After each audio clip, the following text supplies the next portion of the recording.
Good evening, welcome to February's meeting of the Planning Applications Committee. Just a few announcements from me to start with. We don't yet know when the COVID situation and face-to-face meetings are going to come back, but just so officers, members of the public and members of the committee can plan, March and April's meetings certainly will continue to be run on Zoom. So even if by the end of April we are allowed, we'll do the next two by Zoom and keep that under review, obviously, going forward. Tonight's agenda, there are 6 applications in front of us, numbered on your agenda 5 through to 10. The only one that doesn't have a speaker is number 7. So I'm suggesting, well, we will take the items in order, except number 7 will move to the end. So it'll be 5, 6, 8, 9, 10, and then 7. That will be the order we do things in. On each application, just to run through this for members of the public or people who haven't been here before, first we will hear from objectors, either one objector for 3 minutes or 2 objectors for 3 minutes each. Then we hear from the agent of the applicant, who will get the same amount of time. So 3 minutes if it's been 1 objector, but they will get 6 minutes if there have been 2 objectors. Then we'll hear from any councillors, not on this committee, but ward councillors who want to speak on issues in front of us. And then we'll move to questions of clarification from the members of the committee, and then a discussion from the members of the committee, and then the vote. And then we'll move on to the next item. So the agenda for tonight, 1, I assume there aren't any because all 10 members are here, but apologies for absence. I'm assuming none. Item 2, declaration of pecuniary interest. Anyone could show if they need to make any? Nope. Happy with that. 3, minutes of the previous meeting. Are they agreed? Yeah, not seeing any shaking heads. Good. Agenda item number 4 is the planning applications. And as I said, we'll do them in order except for number 7. So the first one is agenda item 5, which is 94 the Broadway in Trinity Ward. And I invite the officer to share his screen and explain this one for us. Thank you, Chair. Bear with me a second, just going to get the plans up.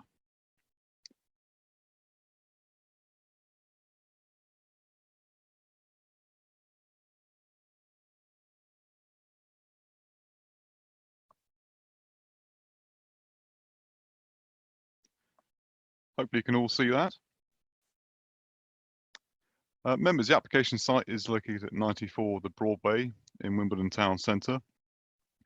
It's currently a mid-terrace building with commercial at ground floor, with a residential unit above. This is a 3D visual just showing the front of the building. The application itself is for a rear extension to the building, including internal alterations at 1st and 2nd floor level, to create 4 new residential units, 3 1-bed units and 1 2-bedroom unit. Talking you through the plans, so a 3D visual at the rear. So this is what's proposed here. The extension would take the form of facing brick with a simple single ridge roof structure in its design, slightly offset from the existing single roof structure for the main part of the building at the back. Flats will be accommodated within this part of the building and also in the main part of the building as well. So looking to the plans, this is the proposed ground floor plan. The commercial unit at the front would remain a rear access through. So the proposed unit at the back here would be split level over 2 floors, where you have a very small private outdoor space with cycle storage and bin storage for the remainder of the units. Moving up to 1st floor level, so that unit would be split level with 2 bedrooms at 1st floor. Turning to the existing main part of the building, that will be converted to 1-bed flat here. And then further up, 2nd floor, again, a 1-bed flat in the main part of the building, and then another split level unit at the rear. So living accommodation there, and then a single bedroom within the roof space. And there is a proposed roof plan showing the scheme. I do have further beyond in the slides a 3D visual of the previously refused application you'll see in the agenda, which came out right to the edge of the plot and full width. So this scheme has been stepped in and reduced in depth. Section drawings of the scheme. Elevations. So at the front, nothing really changes at the front. You'll see at the back the proposed ridge height is not higher than the ridge of the front of the building, so it would not come up above the building from the Broadway. Some rear balconies proposed for those units at the back there. Turning to the side elevations, that's the extension here, and then from the other side, site photographs. So at the back of these terraces, as you can see, extensions over time, given its commercial nature, have happened. This is the site here, so this would be removed, this flat roof section, and extension coming out here. Neighbouring properties looking to the left, so extensions have been approved some years ago further down, which have been implemented. You'll note in the agenda there's a 2015 application which is still extant. It expires in November 2021 for extensions at the back here, although that has not been implemented. It's looking at the back here further down, so some extensions have happened here. There's the application site here. So there's a small access yard at the back. Opposite is this commercial building here. So here, and the site on the left. And as I mentioned earlier, this is just a useful 3D visual of the previously refused scheme, which is that, showing it adjacent to the adjacent approval, which is still extant but not implemented. So that's just for useful reference during the discussion.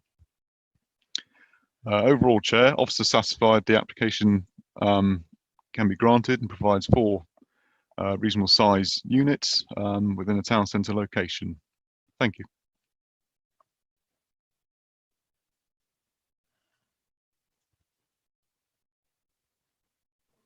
Thank you. Right, we move to the objectors. I've got 2 listed. I'll take them in order on my list. First one, Ekaterina Pilalis. Is that right?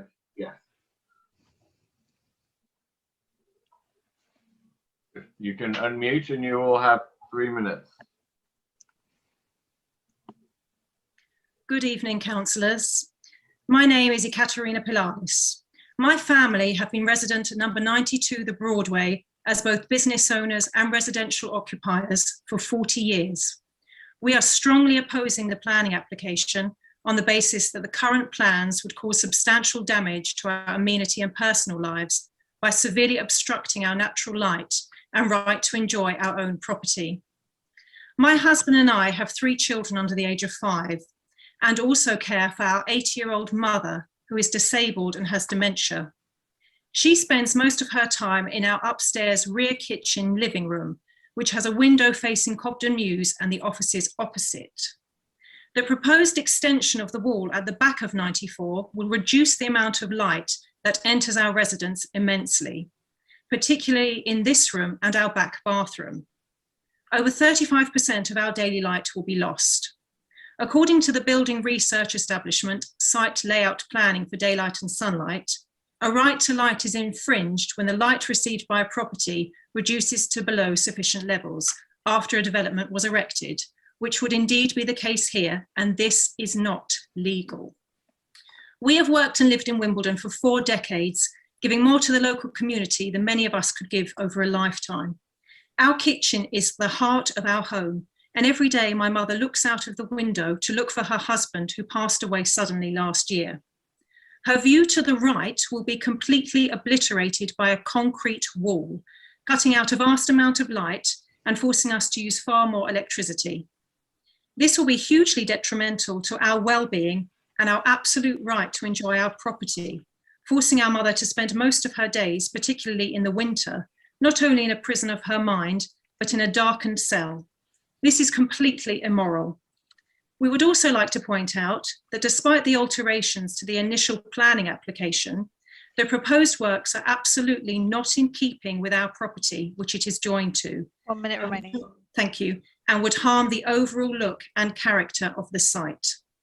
The current planning proposal of number 94 is overbearing and oppressive and needs to be rethought.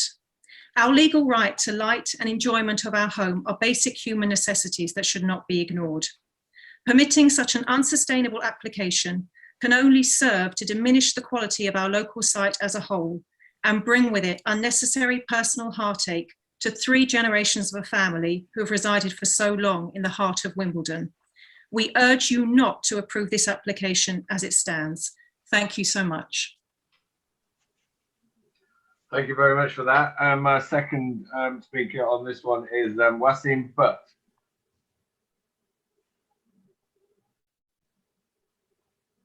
Well, Yes. good evening, Mr. Chairman and honourable members. My name is Wasim Butt and I'm the owner of 2 Cobden Mews, and I have now been there for over 15 years. The developers of 94 are relying on the fact that numbers 96 and 98 have been granted planning permission to go out as far as the boundary wall on Cobden Mews.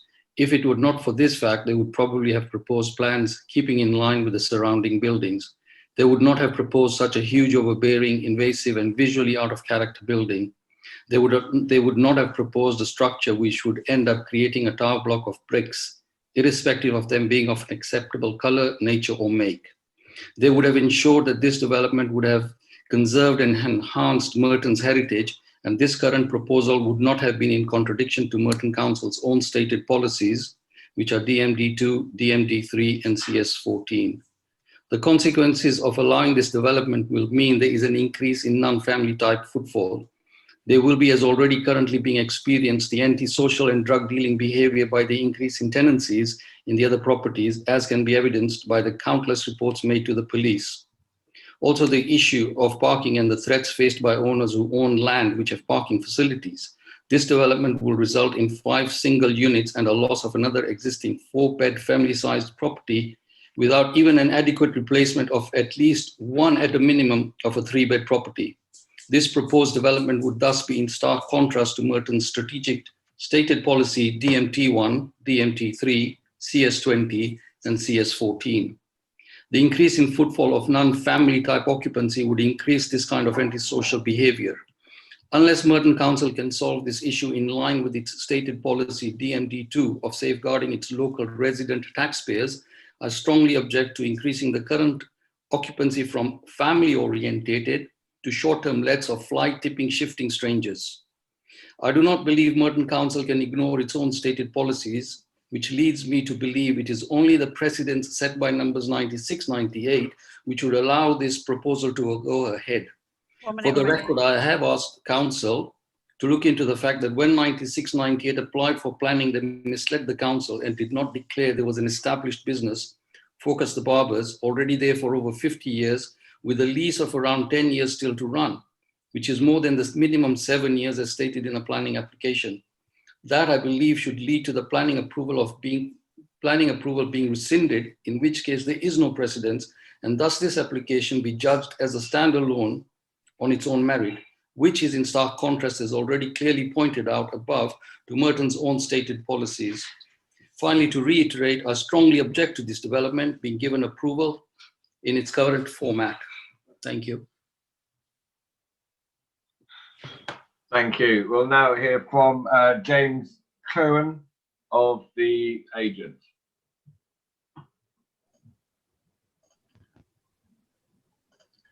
Thank you, Chair. My name is James Cohen and I'm the planning agent for this application.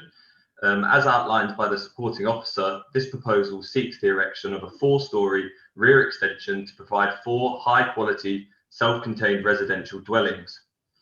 the completed development will consist of a two-bedroom unit with individual access from Printer's Yard located across the ground and first floor. The remaining 3 units will be accessed from the Broadway. These 3 units, located across the second, third and fourth floor, are 1-bedroom, 2-person flats. All units will exceed the minimum space standards, and all habitable rooms are provided with well-sized windows. The key planning considerations are in regard to the principle of development, neighbouring amenity, transport, and the impact on character and appearance. In discussing these points, I would like to briefly address some of the neighbouring objections to assure members that this development will not be a harmful addition to the area. Due to increased housing pressures in London, it is encouraged in both the London Plan and Merton's local plan to use previously developed land effectively to increase the supply of housing for local residents. And as such, rearward extensions of this nature can be very efficient in achieving additional homes, provided that they are appropriately designed and located. Printer's Yard, the road behind the application site, is characterised by rearward extensions and self-contained flats. This form of development intensifies towards the east, with the rear area of some neighbouring properties containing up to 8 self-contained units. As such, the principle of residential use and the provision of several dwellings at this site is deemed to be in keeping with the character of the area and in accordance with Policy CS14. The site sits within Wimbledon's designated town centre and is therefore in close proximity to several local services and amenities which residents can benefit from.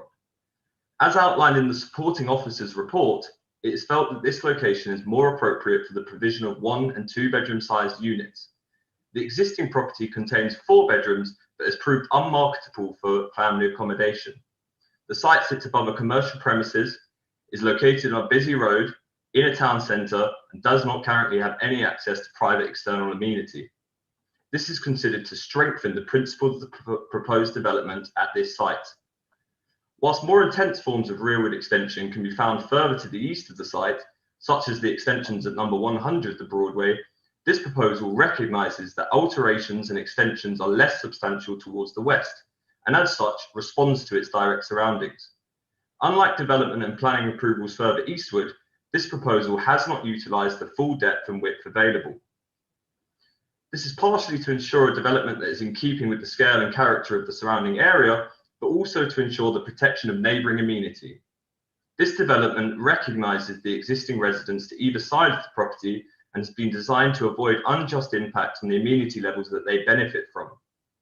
The rear elevation of the proposal will extend beyond the rear elevation of the directly adjoining neighbour at number 92 by just 2 metres. The submitted plans display a 45-degree line from the centre of the neighbouring property's window in order to demonstrate that their outlook will not be diminished as a result of this development. Concern for daylight and sunlight levels from the residents of number 96 have also been expressed. The massing of the proposed extensions are clearly positioned away from the windows at 96. In addition, number 96 benefits from planning permission for significantly larger rearward extensions, which are still valid and could be constructed. Some additional concern was raised by objectors in relation to the loss of light for the properties on South Park Road. It should be clarified that this road sits at significant distance from the site, and a large 3-storey commercial premises known as Fine Lining Associates sits in between the site and the properties on South Park Road.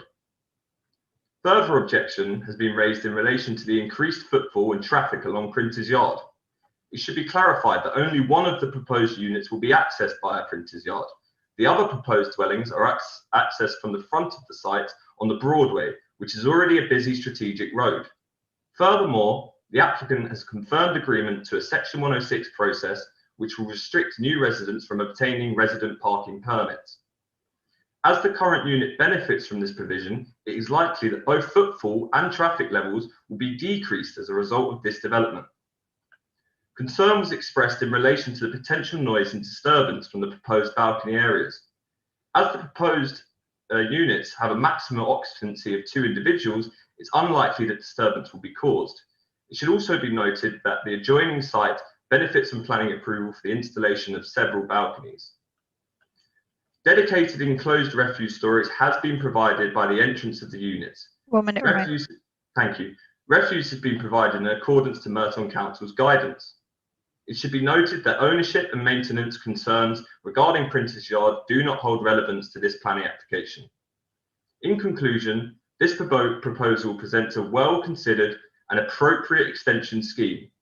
The finished development will provide much-needed additional housing with a provision of dwelling sizes that are truly appropriate for the demands of the surrounding community. Thank you. Thank you very much. Tim, Bryson, is there anything specific in those presentations you wanted to come back on? Thank you, Chair. Yes, I think what might assist, Chair, if I demonstrate with the plans, just very quickly on residential amenity and the scheme.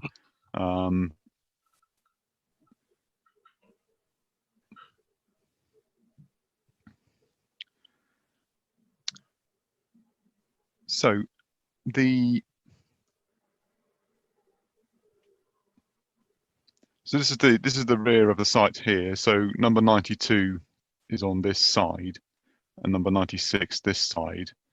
The proposal does abut the wall of 92 this side, and it does go beyond this rear elevation of 92 by 2.1 meters on plan, and this side it has been stepped in comparison to the previously refused scheme, and also reduced in depth.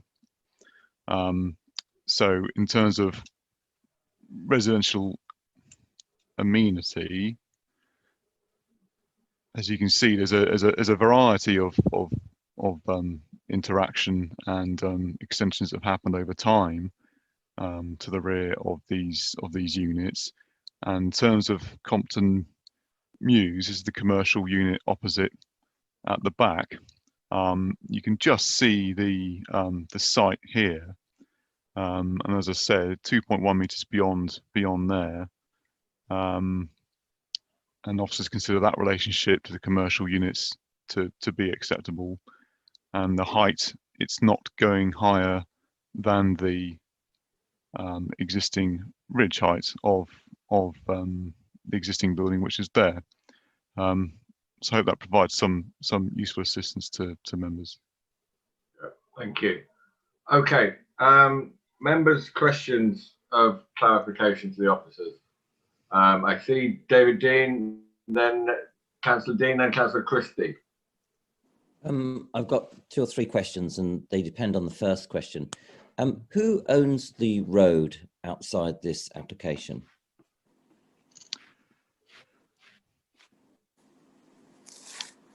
Thank you. In terms of road ownership, I don't believe it's an adopted highway. I know that the waste officer's comments on the application were quite useful in this, because she's referred to issues with bin storage bin access down the access way.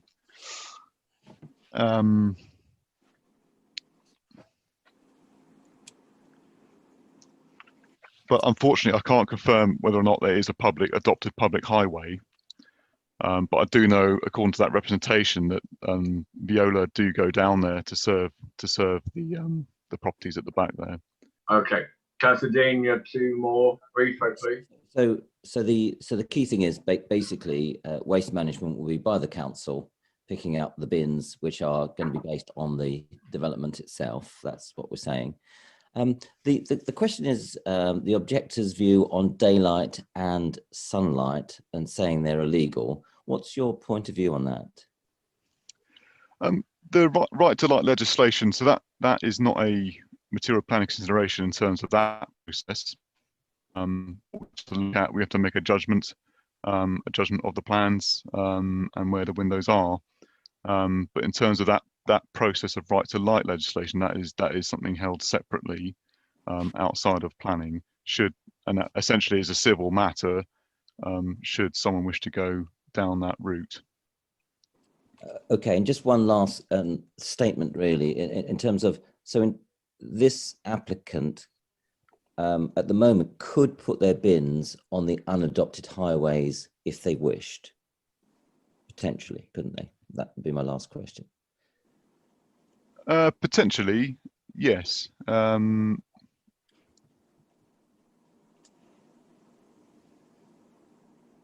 Okay, Councillor Christie, Billy.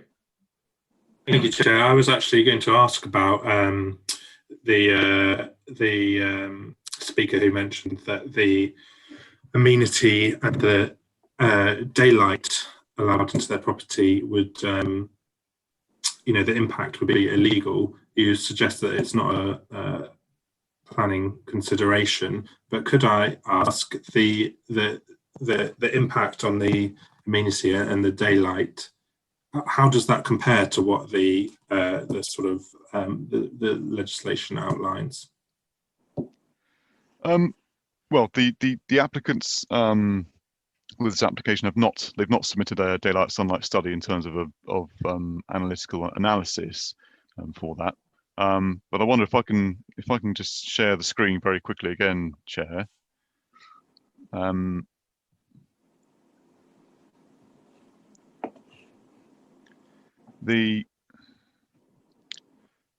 So number 92 is here.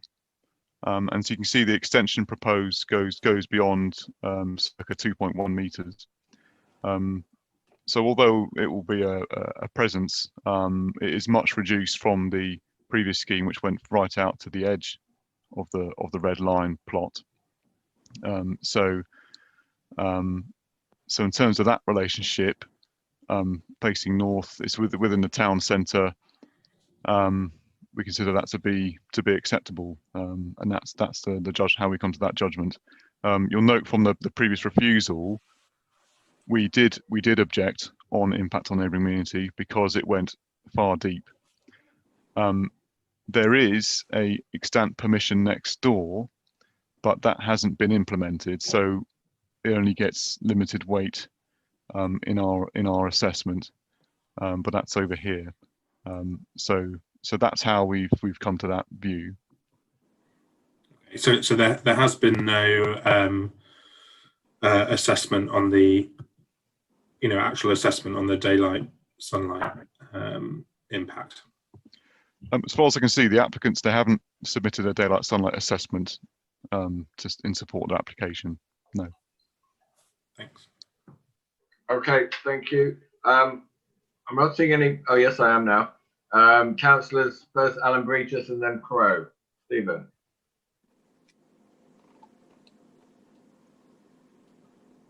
Thank you. Thank you. Kim, on page 12, 7.3, you acknowledge that there will be some increased sense of enclosure. Could you just talk us?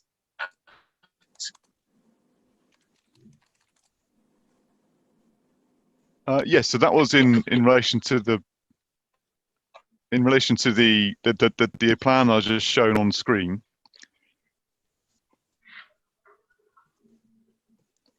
So it was really about here and this relationship here.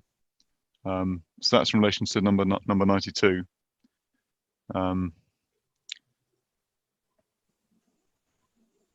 And is that a planning issue, sense of enclosure, a sense of being enclosed in from next door? Yes, it's sort of an expression, well, enclosure or overbearing. So it's sort of, yes, that is a consideration, but it depends on the circumstances in which it is. Yeah. So here, it's views from a window next door. In terms of a sense of enclosure, that's what we're referring to on page 12. Okay, just two more points from me, Chair. Mrs. Pilalis talked about the kitchen being the heart of every home, and I'm sure we all agree that. And this building application abuts 2.1 meters out. In fact, it's next to the flue, which is quite a wide flue. Cannot the applicant stop their expansion up to just beyond the flue rather than 2.1 meters? Because there's some leeway there with this gigantic flue. Obviously downstairs, I know is stage door is the restaurant. So the 2.1 meters and the lack of a daylight assessment, isn't this something we can ask to be looked at? Okay, on that, sorry, before you go into it, I mean, the decision we have to make tonight is to pass or refuse the application as it stands, or defer. So in order for that to happen, we would either have to defer to a future meeting or refuse it and have the applicant come back with a new application. I'm not sure, well, it'll up to the committee to decide on that. Tim? Yes, Chair. Yes, the plans before us have to be looked at and determined. So it can't be conditioned, obviously, to be reduced in size, something like that. So either approve, refuse, or defer for this evening. Okay, I think we had Councillor Crowe next. Stephen. Thank you, Chair. I have two questions, please. The first is I'd like a bit of guidance on the weighting we should give to policy DMD2A5, which says ensure provision of appropriate levels of sunlight and daylight to both proposed and adjoining buildings. So what weighting should we give that in our considerations, please? And my second question is, should the applicant have submitted a daylight assessment in respect of number 92? It strikes me that maybe they should have. Okay, Tim? In terms of the DMD2 policy, yes, that is our adopted policy that we use. So yes, so full weight can be given to that. That forms part of the sort of criteria of looking at amenity within that policy. So yes, you can clearly give weight to that. What I will say is this: it is north facing, this section at the back. So in terms of sunlight effects, will be fairly limited. And in terms of daylight sunlight report, I mean the applicant hasn't submitted a daylight sunlight report in support of that of his application. We've come to the judgment we've come to based on the site circumstances and the previously refused scheme in terms of reductions, and also bearing in mind some of the schemes that have been granted permission over the years. At the back there, you saw that extension further down. There's obviously the 2015 application which hasn't been implemented next door. So a balanced judgment has to be come to on that.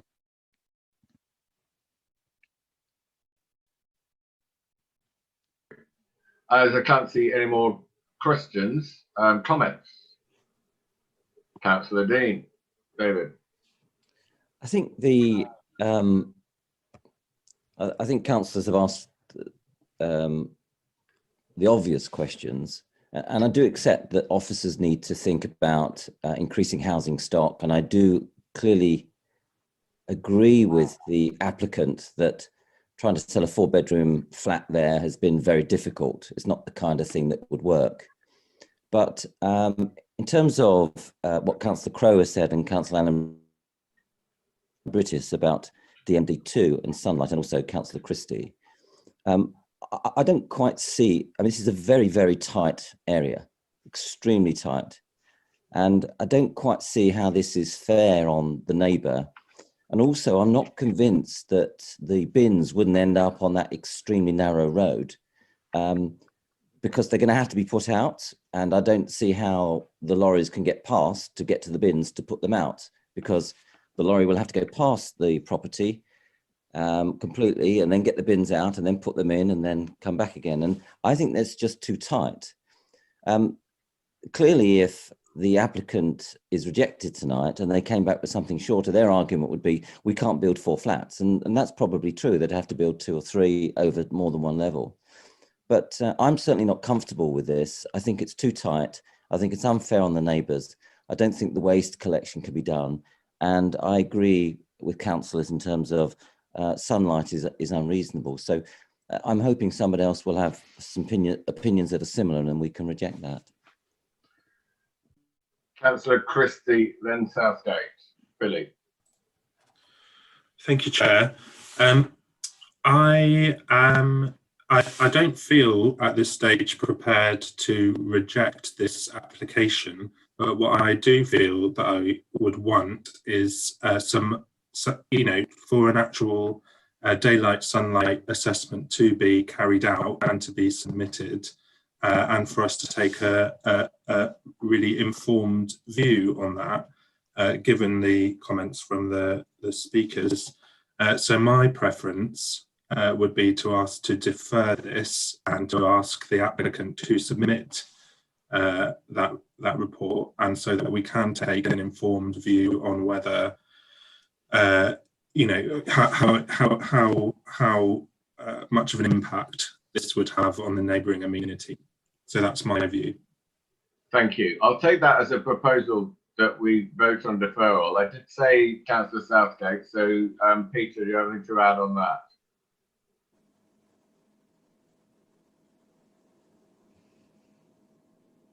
You're on mute, Peter. Let's try again. No, not on deferral. Okay. If there are no other comments, I think I'll move to a vote on deferring for one meeting. We'll take it. Chair, I made a proposal to object. You did? To reject. So that was the first thing. So I was waiting for other councillors to need a second. Yes, and no other councillor agreed. It seems with the reject, but we had another proposal for a deferral. I'm going to say, yeah, that's not the case. Can we let me finish? I'm going to say we'll go for a vote on the deferral. If that falls, then we can go for a vote on rejection or passing it. Chair, you need an objector, a proposer, and a seconder, and two councillors have got their hands up. All I'm asking is that all the councillors are answered first before you make that decision. Right. It really doesn't make that much difference to the end, which order we take the votes in. Do I have a seconder for Billy? Councillor Christie. Happy to second. I'm very happy to second. And Councillor Breaches, I think, for that. Now, just to specify on this, I think if it's possible to do the assessment of sunlight in quick enough time to bring this back to the next meeting, which I think is in 4 or 5 weeks' time, we would hopefully aim to do it for then. If it's going to take a bit longer, hopefully it'll be at the most a meeting after that, if we vote for deferral. So I'm going to take it to a vote now. All those in favour of deferring until the sunlight assessment is done. Show of hands, please.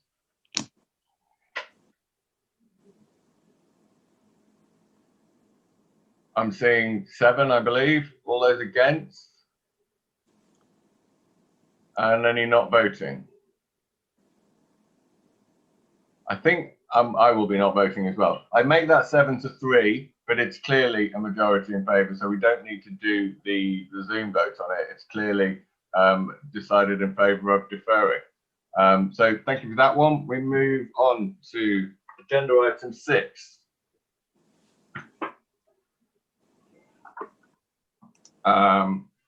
Which is Chapter Way in the Great Colliers Wood, and Jonathan Lewis is the officer who will introduce this one. Thank you. Chair, I've been joined by my colleague Tim Lipscomb, who is the case officer, and I've been in communication with him at the outset of the meeting. Chair, thank you. That will be me. I understand that he's happy to present the case, so I'll leave it to Tim to present, but I'm here for answering questions. Thank you. Thank you. Go ahead, Tim. Please share your screen. Thank you, Chair.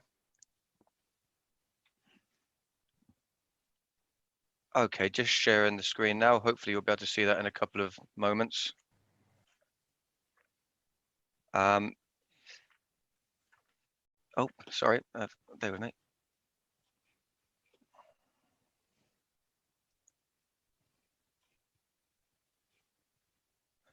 Difficulties, I'm afraid.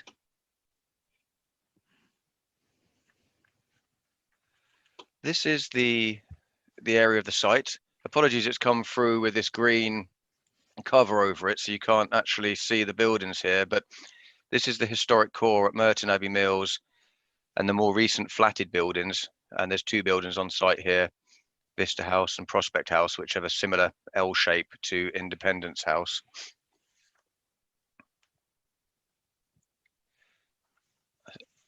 Sorry, jumped a little quickly there. Here we can see a more detailed view of the site.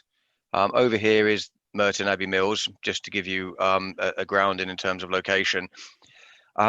This application is a prior approval for an upwards extension onto a detached block of flats.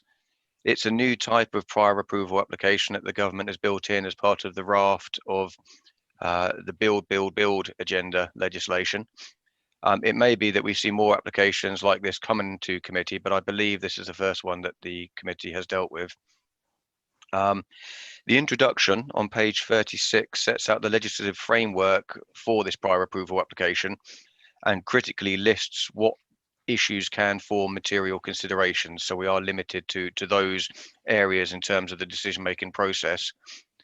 So moving back to the proposal, there's two standalone purpose-built blocks of flats, a maximum of 7 stories in height. Residential accommodation is provided above undercroft and external car parking. The buildings are red brick with grey metal windows, balconies, and panelling to the lift shafts. If I just take you through the drawings, the proposal is for a single-story upward extension, so 1 additional floor. It doesn't increase the overall height of the building because it's setting it next to the existing penthouses. So it's on the L, the corner of the L of each of the buildings. So you can see 2 flats proposed here, flat 1 and flat 2. And then here we have them tucked into this area here. So this area already is at the same height, and these would be additional to those current rooftop flats. The exterior, in terms of the elevations, would be largely glazed. So you can see with the red lines around them, the proposed additional rooftop areas. So glazed with the detailing to match the existing. No off-street car parking is proposed. It is put forward as a car-free development. 24 additional car parking spaces are proposed, and additional bins would be provided within the existing bin stores, which are at ground floor level. Moving on to the key issues, page 46 starts with the transport and highway impacts. This is an area that we can assess the application on. Both the Highways Authority at Merton and the Transport Planner have raised no objection to the proposals on the basis that the additional traffic and parking demand would be minimal. Refuse arrangements would be acceptable, and there would be a significant over provision of cycle parking to serve both future occupants and the existing occupiers. It's noted a number of residents have raised concern over the poor condition of the private access road. And that is indeed the case. There's a number of areas where it's been patched up and it's not in a great condition. However, this is a private road not maintained by the council. It is part of the private access road across the site. So this is a civil matter between occupiers and the management company. It's not something that could reasonably be used to lever a refusal on this application, would be the position of officers. In terms of flood risk, and that's page 48, the arrangements are considered acceptable. Means of escape would be the same as for the existing flats, and as a rooftop flat itself, it's not particularly vulnerable.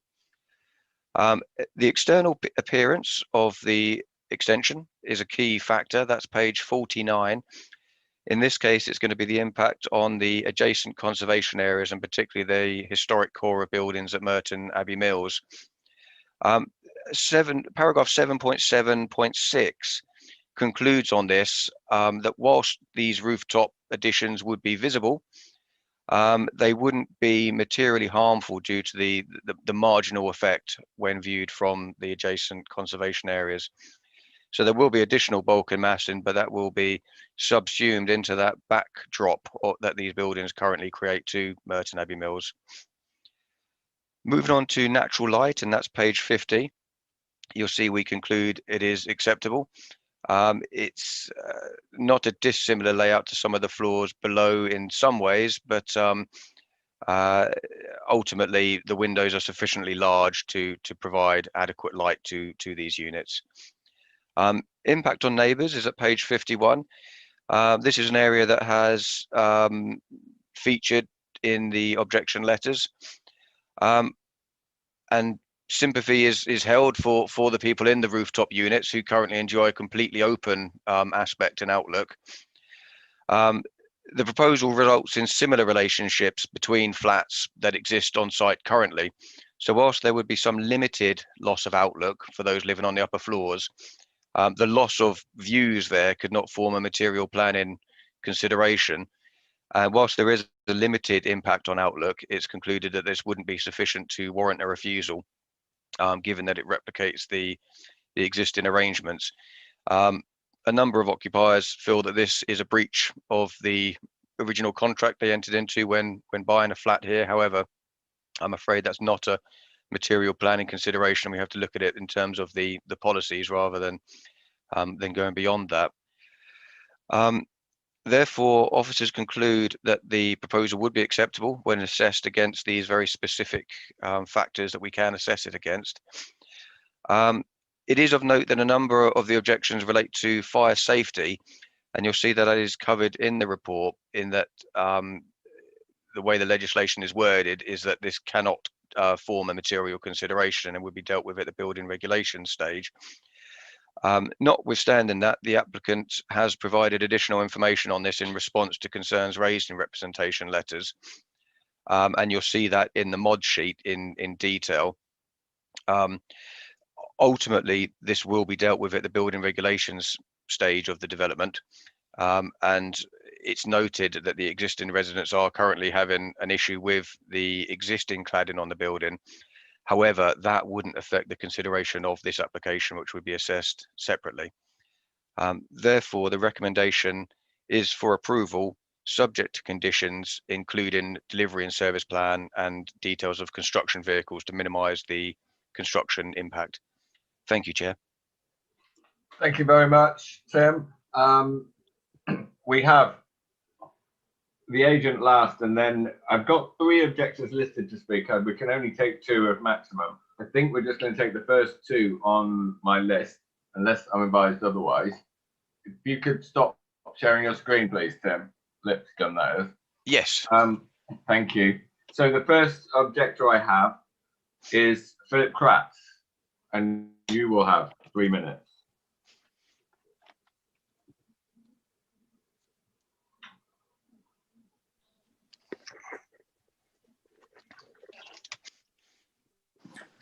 Thank you, Mr. Chairman. Can you hear me? Sorry. Yes, we can. Thank you. My name is Philip Kratz. I'm a specialist planning lawyer, and I've been appointed on behalf of a considerable number of the leaseholders whose homes are in these blocks of flats. And in that context, I want to speak to 2 matters. The first one is a technical matter, and then I want to speak about the merits of the case.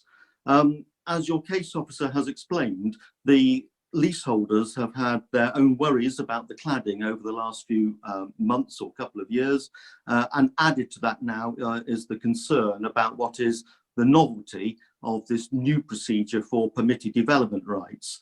And that leads to the first technical issue.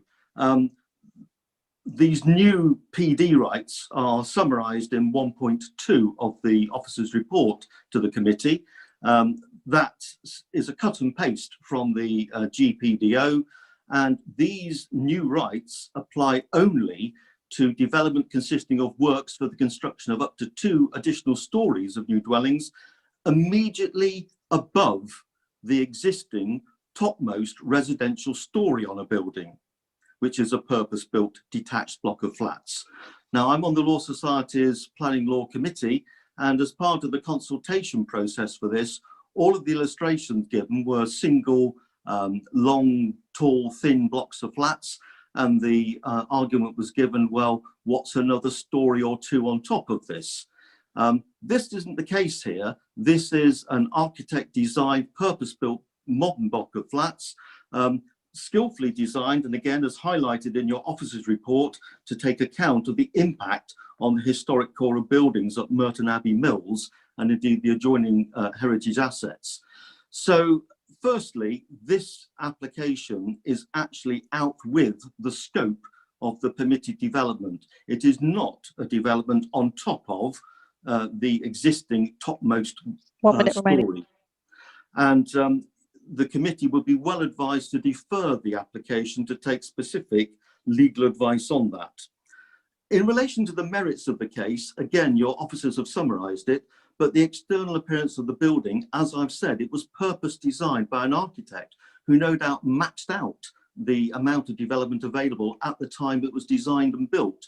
What is happening now is contributing towards a scale, massing and bulk of that building, which will have a less than substantial, but nonetheless impact, which is adverse on the adjoining heritage assets. That, coupled with the impact on the amenity of existing occupants of the building, means that the only possible conclusion for this would sensibly be a refusal. But that's assuming, of course, that you dignify the application with the ability to be processed under these PD rights. Thank you, Chairman and Committee. Thank you. The next objector we have Aaron Tisvaran. Are you here?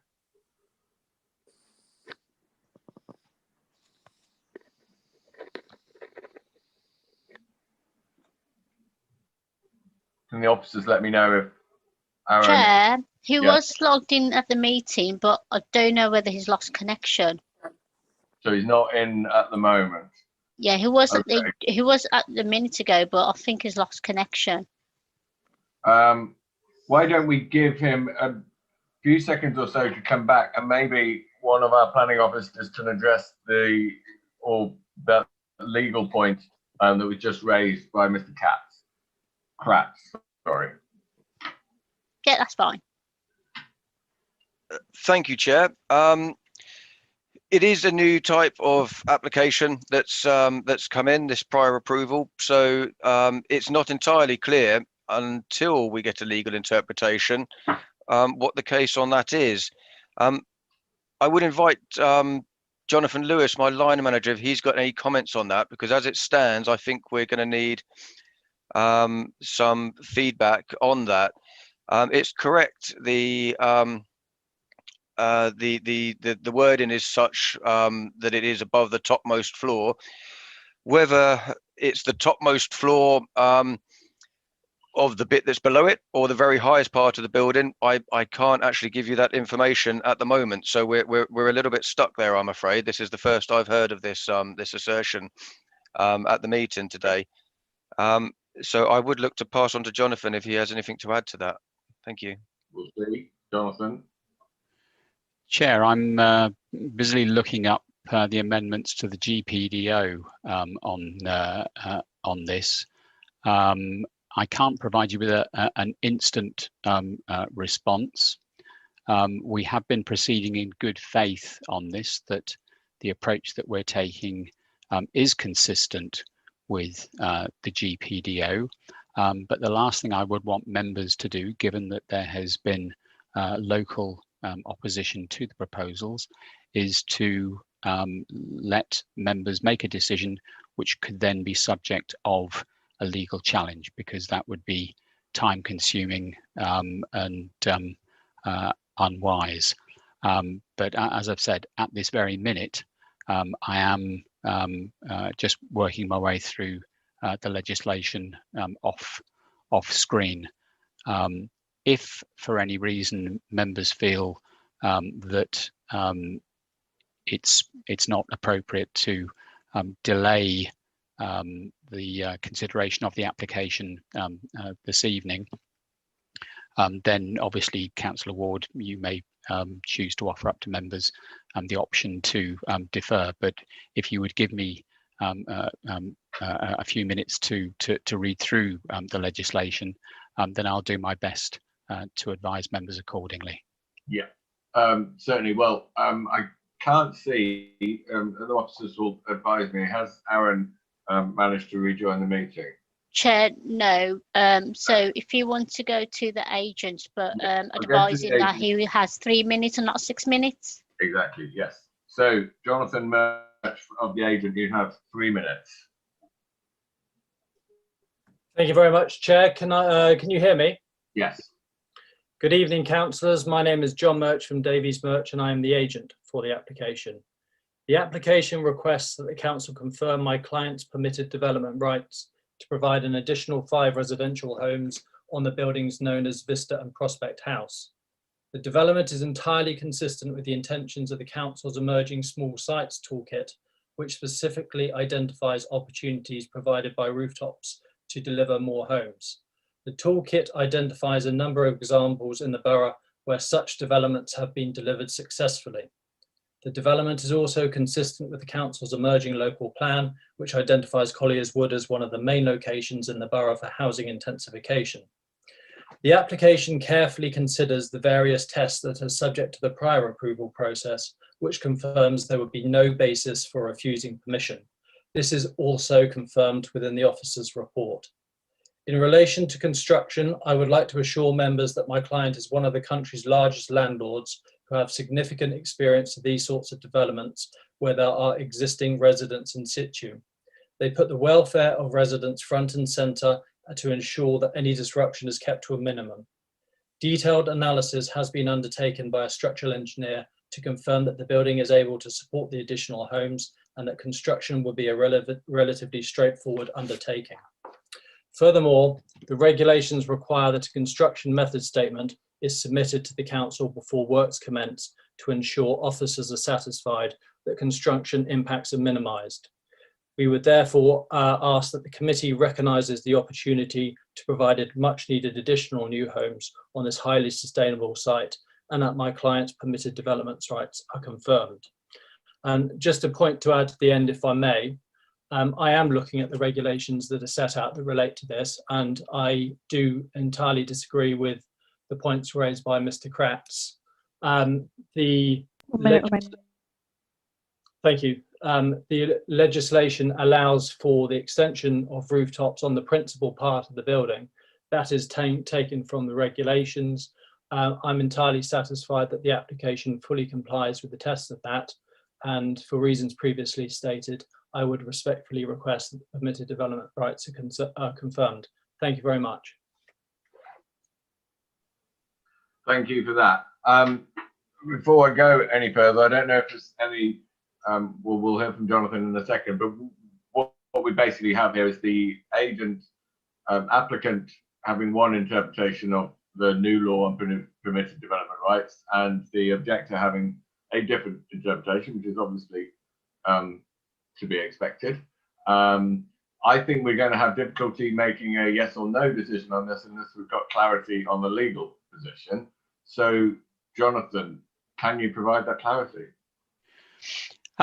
Chair, it's the interpretation of the opening part of the amendments to the GPDO. If I can share my screen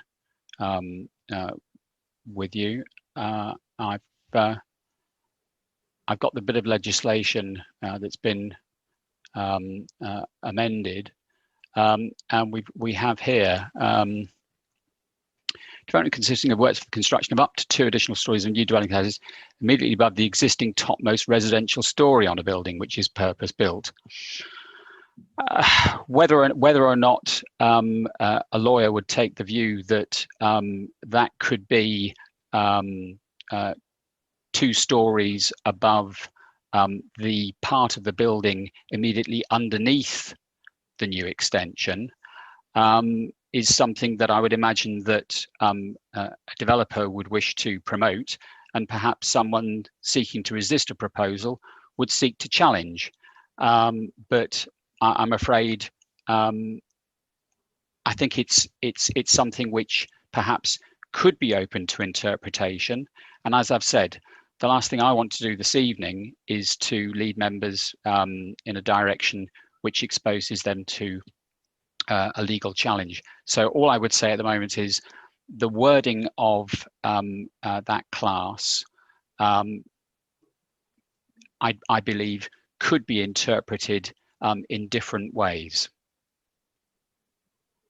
Thank you. Well, therein lies our problem. It could be interpreted in different ways. Our objector is interpreting it one way, and entirely understandably, our agent is interpreting it the other way. And without being able to have any clarification, the choices we have are to make a decision tonight either way, which might be subject to legal challenge from either side, or to defer to get clarity on the legal position. I think, I don't think I want to open it to councillors for questions on the specifics of the proposed building at this stage, because until we've got this issue sorted, I don't think we want to start talking about light and windows and things. So does anyone have anything to add on this legal issue, and whether we should go forward with either making a decision or deferring? And I see Peter Southgate.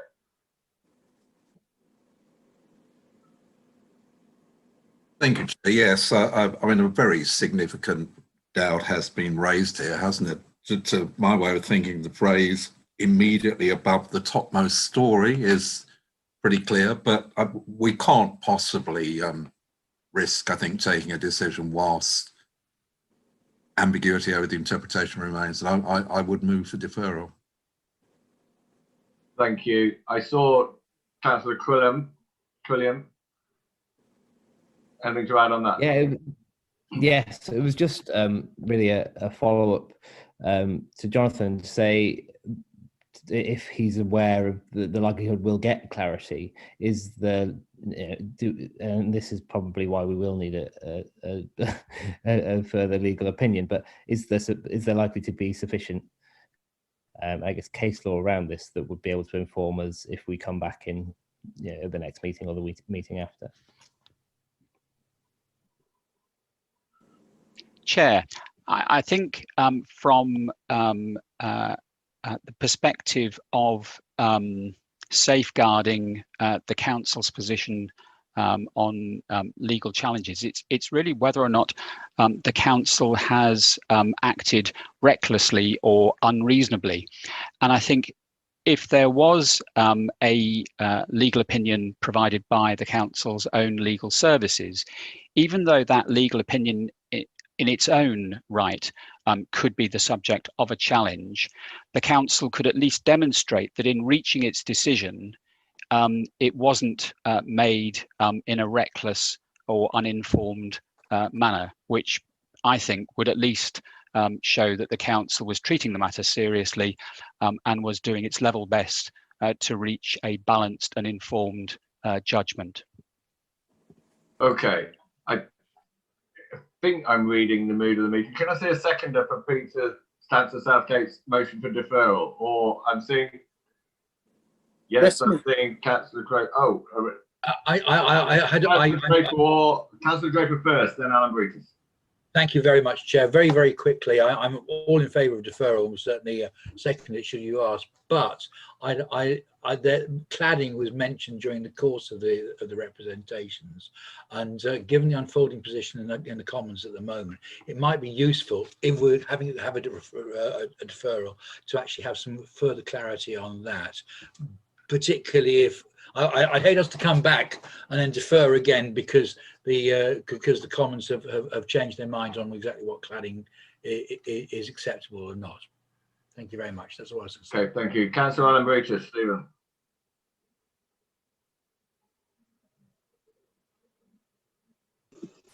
Thank you. I'm a bit more bullish about this.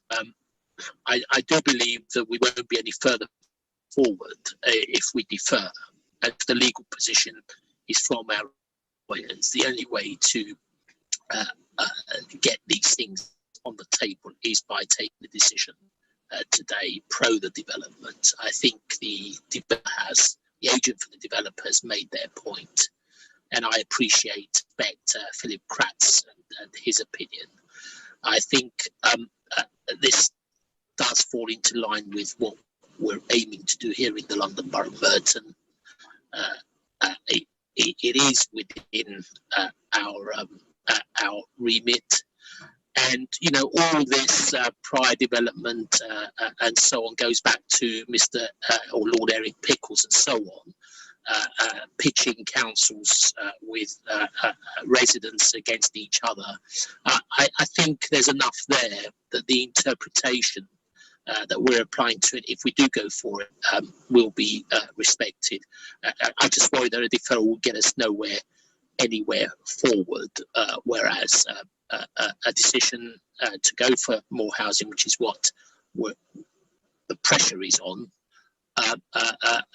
is the best way forward. But obviously, you know, councillors have their own views, but I would go for approval. Thank you. I think it sums it up nicely. If we go for deferral and come back in a month's time and find there is no further clarity, then one council somewhere in the country is just going to bite the bullet and make a decision on this, and maybe it does get challenged, and then we'll have case law, and then it'll be clear. And if it happens to be us that does that, well, I don't think, as Jonathan Lewis explained, we'd be liable for lots of costs and damages for making a poor decision. We make a decision based on what we have in front of us. So I think we could defer for a month till the next meeting, and we may not be any further forward at that point, or we could make a decision tonight. So again, I want to like the last one. It's just really a question of in what order do we take the votes. But Councillor Southgate did first propose deferral, so I'm going to take a vote on deferral first.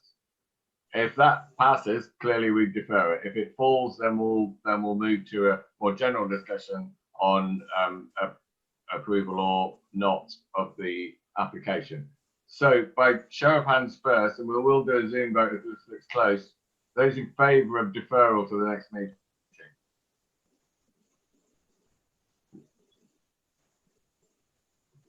I'm seeing 5, and those against.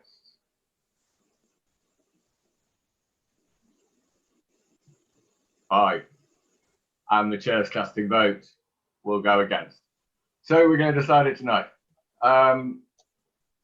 So now I will move back on the agenda to questions to officers about the actual detail of the proposal. We have now decided we're going to either approve or refuse this tonight. So questions to officers on the details of the proposal in front of us. Oh, Joan, then, sorry, Councillor Henry, then Alan Breeches. Right, okay. Thank you for Chair. My first question is, I'd like to get some more information around the cladding, because as you know, that's one of the most important things we have to look at where building, especially high buildings, are concerned nowadays. And the other thing is the adopted road. I think, if I heard correctly, that that would have to go through to the residents. But as we may realize that while the building work will be taking place, the adopted road is going to be used and possible damage to a further extent. What will happen? Are they going to ensure that the adopted road is user-friendly for everyone, or are they going to leave it in a condition that it's going to cause problems, because it's going to come right back to us as councillors? Sorry, I'm muting myself. Thank you. I think that's partly been covered, but if the officer wants to come back on that. Thank you, Chair. Yes. I'll take the adopted or unadopted road matter first. So the access road is unadopted. It's not within council ownership, so there is no jurisdiction from the council over the maintenance of that. It is something which is the responsibility of the owners of the site and the management company. So whilst the condition of the road is such that additional transport and traffic on it could have a adverse impact, it's not something that we could reasonably refuse the application on, nor would it be something that the council would need to be involved in later because it's not an adopted highway. Further than that, all I can tell you is that it's not something that we can reasonably form a reason for refusal on because it is not part of the adopted highway. Okay. On the cladding, I would direct your attention firstly to the mod sheet, which deals with the issues of fire safety. You'll see in the committee report that there is a paragraph that specifically addresses the legislative framework that we can make this decision under. And you'll see that fire safety is not covered as a material planning consideration in this application, but is dealt with at the building control stage. So whilst issues of fire safety are, as you say, absolutely paramount, particularly given the times that we're in, it's simply a matter of at what stage they are assessed, and there is no provision in the legislation to assess the impacts of fire safety at this stage. However, notwithstanding that, the applicant and the owner recognises the importance of this, and that's why they have communicated to us the information that we have in the mod sheet to show that this is a matter they are taking seriously, and they're aware that it is a matter that would have to be dealt with at the building regulation stage. Thank you, Chair. Thank you. Councillor Alan Baritis, I believe you have a question. Yes, thank you. And can you thank the agent for their mod sheet on the issue of fire safety and cladding? That's very, very reassuring. And yes, of course, it is something that needs to be done under building control, but it could be something for the future for this government to bring it into the planning regulations arena, but obviously it's not there now. Tim, just talk me through our small size toolkits. The agent talked about how this fits in perfectly with Merton's small size toolkit, and that's what they've done. Thank you, Chair. Well, the small sites toolkit relates to how development on small sites should be carried out. So a lot of the development that Merton sees will be infill developments and small scale developments rather than a massive redevelopment of an area. We do obviously have a mix. But basically what the agent is referring to is that this ultimately is the kind of area or site where we would be looking to optimize housing provision. It's previously developed land, it's already built upon. It is obviously part of the government's current thrust of direction to significantly increase housing provision. So that is what the agent refers to, that it falls within the guidance of where we would be advising that small developments take place. Thank you, Chair. Okay. Thank you very much for that. I'm very pleased with that response. Okay. Do I have any other questions on clarification on the proposals? Is that Councillor Draper? Nick? Thank you very much. Again, it's a question. It's pretty much the same question I asked before, and I've heard what's been said about the cladding, and I do understand that currently that is the position. But we also know that the legislation on cladding was only made yesterday, day before yesterday, in the House of Commons, and we know that it's subject to change. We know it's being debated very intensely. To a certain extent, it's a crystal ball question.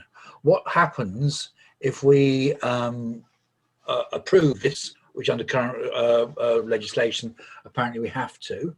Not that I've got anything against the thing anyway, but and then we're found in the near future to find ourselves on the wrong side of the law for so doing because of a changing political situation. I'm not sure we can have an answer to that other than we will have to see what happens. And we don't know whether we're going to approve or not this tonight. We don't know what changes will be made in the House of Commons. We don't know what any other legal things might happen over the dispute that we talked about earlier. So I don't think the council will be blamed for making a decision one way or the other tonight. I think we have decided we are going to make one. So unless an officer's got anything more to add to that, I'm going to move to comments on the actual application. No, thank you. There's nothing further to add on that. Okay, so comments from members of the committee on the application itself. Councillor Draper again, Nick. I think it's beautiful. I think it's lovely. You know, it's a very, very clever extension to the building, and I can't help but like it. You know, my concern is the concern that I've raised already, and although I'd hate to disagree with you, Chair, I'm sure that we would, were the legislation to change, we would be held accountable. But thank you very much. Any other comments? Councillor Alan Breitis, and then Southgate. Yes, this is a classic infill application. We're a classic infill borough. We do not have huge tracts of brownfield sites, rather like other local authorities, Barking and Dagenham. We are a council that is infilling, and this is, as Nick said, a very, very clever addition, and we should vote for it if we abide by our own very own toolkits. And I know Nick is passionate about issues of safety. We all are, but I do not see how legislation could be applied retrospectively on a quasi-judicial planning authority decision. I think we should go for this. Thank you very much.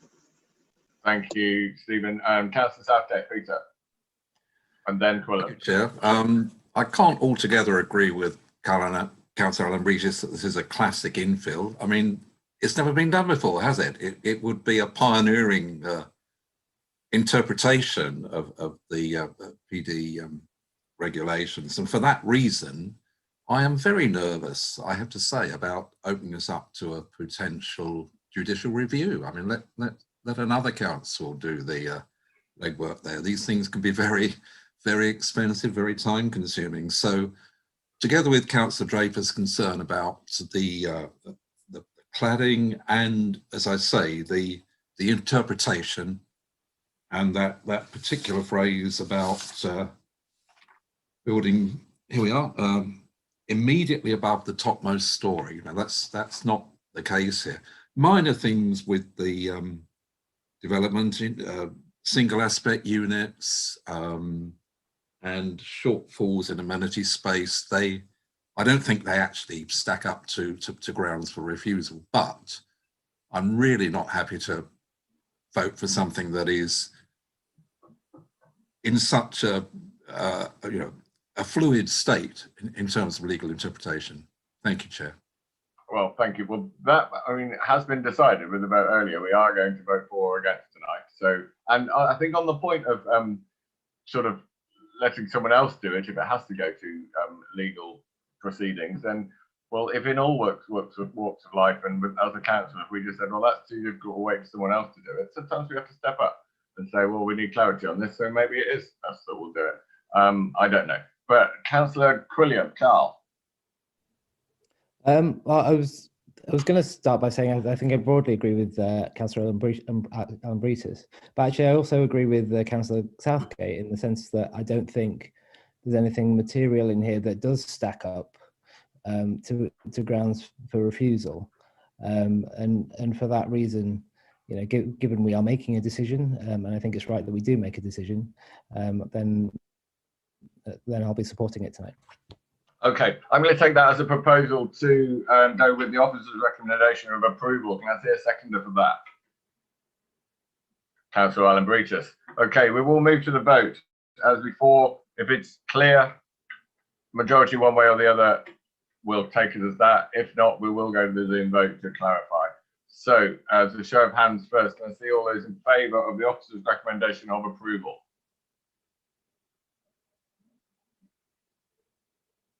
One, two, and myself. 1, 2, 3. I'm seeing 5, I think. And those against? I think I'm seeing 6 actually. But yeah, Chair, it was 6. It was 6. Yeah. And those against, I'm seeing 3. Anyone not voting? Councillor Crowe. Was that added to the 3 against or not voting, Councillor Crowe? Not voting, Chair. Not voting. Okay, so I make that 6, 3 and 1. That is clear. We don't need to do the Zoom vote. It's that application is approved. That was agenda item 6. We're not moving to agenda item 7, as explained earlier, because that has no speaker, so that will come last. So we move to agenda item 8, which is Hamilton Road in South Wimbledon, the Abbey Ward, and Tim Bryson is the officer going to present this one. Thank you, Chair.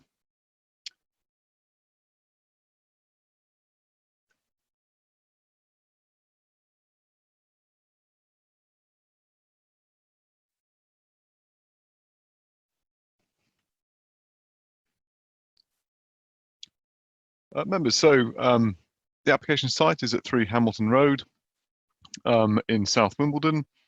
The property is a typical 2-storey terrace property in this location.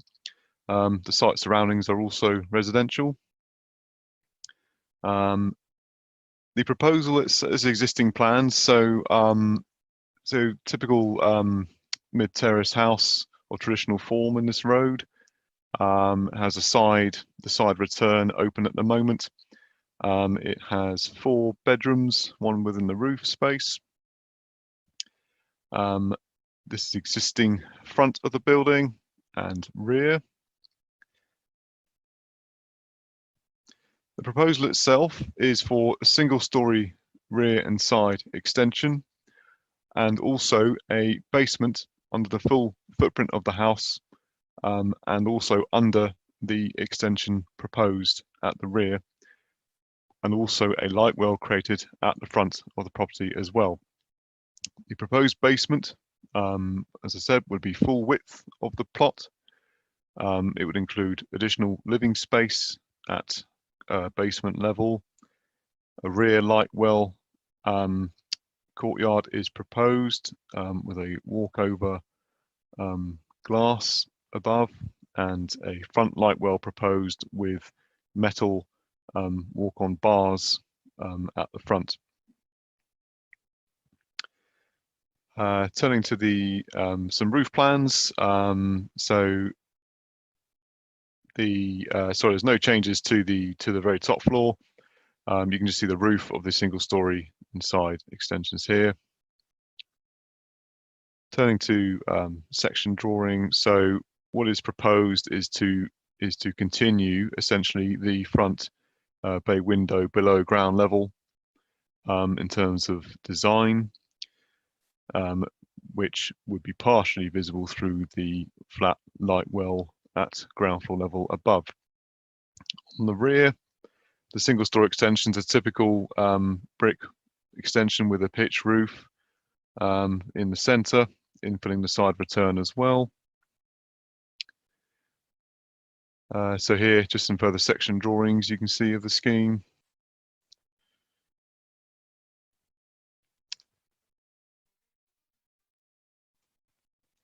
Just some of the detailed construction drawings submitted with the application.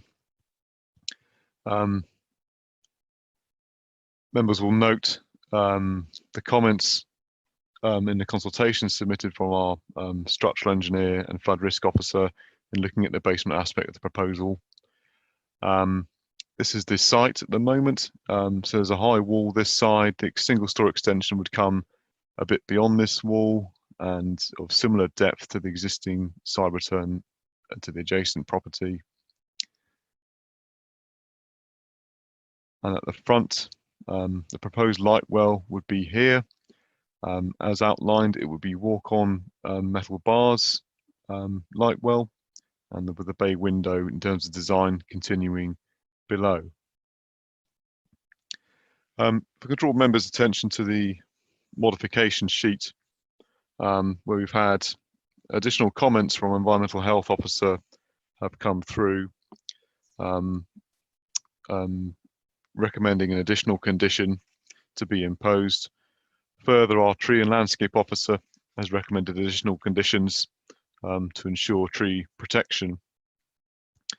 So overall, Chair, the proposal considers a meet policy is therefore recommended permission be granted. Thank you. Thank you. Right, on this we have an objector down to speak, Emma Bertuzzi, I believe of the house next door. And I can see you in the meeting. Please unmute and you'll have your 3 minutes.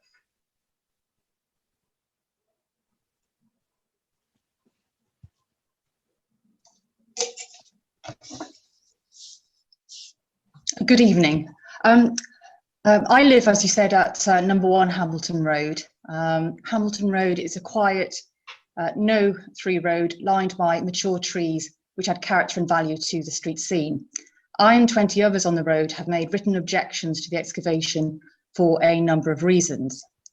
There is a mature 2-storey London plane tree sited on the pavement in front of the property. Now, I've just heard for the first time about a report. Certainly that's news to me about that tree. The planning officer's report states that the council's tree and landscape officer has not commented on the application. And I just wanted to draw to your attention that there is an email on the planning portal's page from Merton's landscape and trees officer who describes the tree at the front as a small tree, possibly a crabapple tree.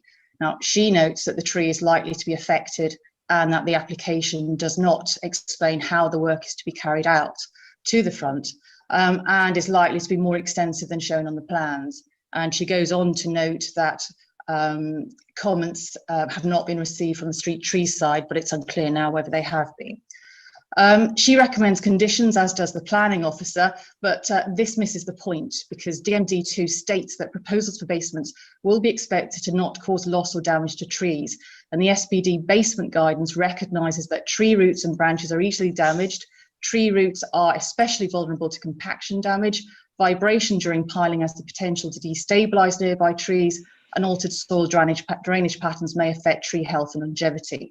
Now, given the risk recognised to exist for a small apple tree, it must follow that the risk to a mature plane tree is greater, and an arboricultural plan should be obtained before permission is granted to ascertain the extent of the risk and therefore whether DMD2 can actually be met. Now, this is safer than leaving that tree and other neighbouring mature trees exposed to the risk of accidental and irretrievable damage during the works, whilst the builders seek to comply with conditions. 1 minute remaining. And to do otherwise is contrary to DMD2. Large mature trees are a distinctive feature of Hamilton Road, which we should be preserving. Paragraph 10.6 of SPD 9 states that basement developments that are modest in size, such as those which do not extend beyond the footprint of the original building, are often the most appropriate way to extend a building below ground.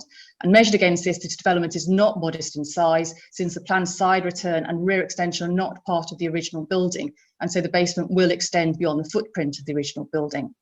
DMD2 requires any light wells to be sited to avoid any harmful visual impact, and basements are out of character to the area. There are none in the battles, and no consideration seems to have been given to the fact that number 3 has a crossover, the garden has been paved over, there's no boundary wall, there are no screens, and so it will be conspicuous when viewed from the pavement and particularly from my property.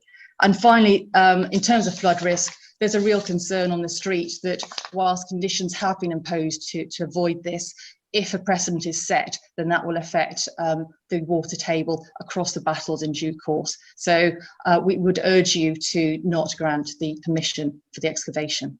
Thank you. Thank you for that. I believe we've contacted the agent, but they haven't come back saying they want to use their 3 minutes to speak. Is that correct? Yes, I can confirm the agent's not present at the meeting. Okay, so the other speaker we have on this one is the local Abbey Ward councillor, Councillor Ben Butler. Are you in the meeting, Ben? I am, Chair. Thank you. I can see you there. You get 3 minutes.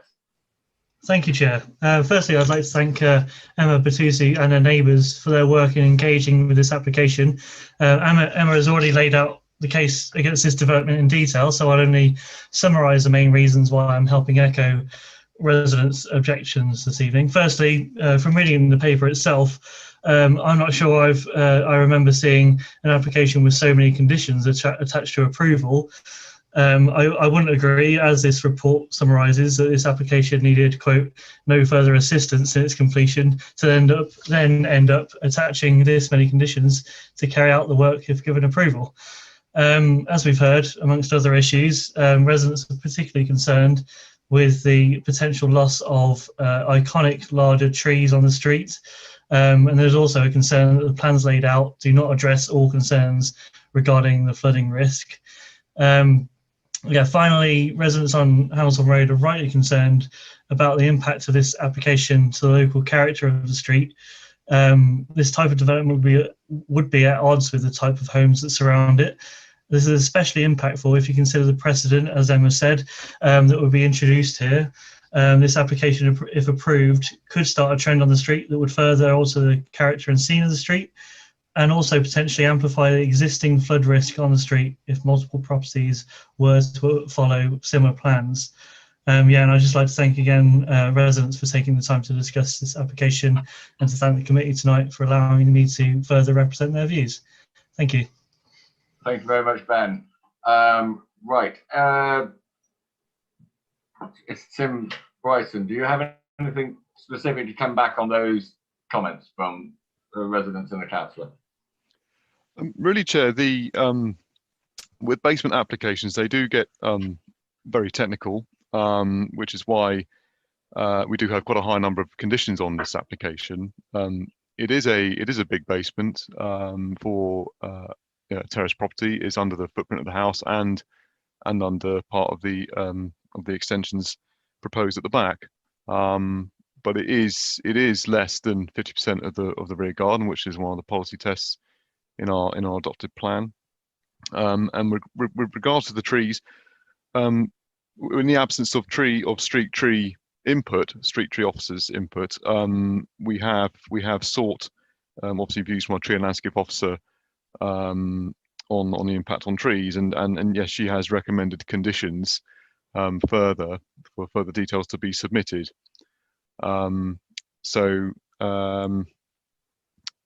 in terms of flood risk and drainage, we have obviously sought the views of our flood risk officer in assessing the information submitted, and has satisfied it can be accommodated subject to conditions for further detail. I appreciate there is further detail obviously to be submitted with the conditions, but that is how we have treated basement applications during the in the past. So really that's just my comments on technical aspects. Thank you. Thank you very much. Okay, so we move to councillors' questions of clarification on the report. Councillor Crowe, Stephen. Thank you, Chair.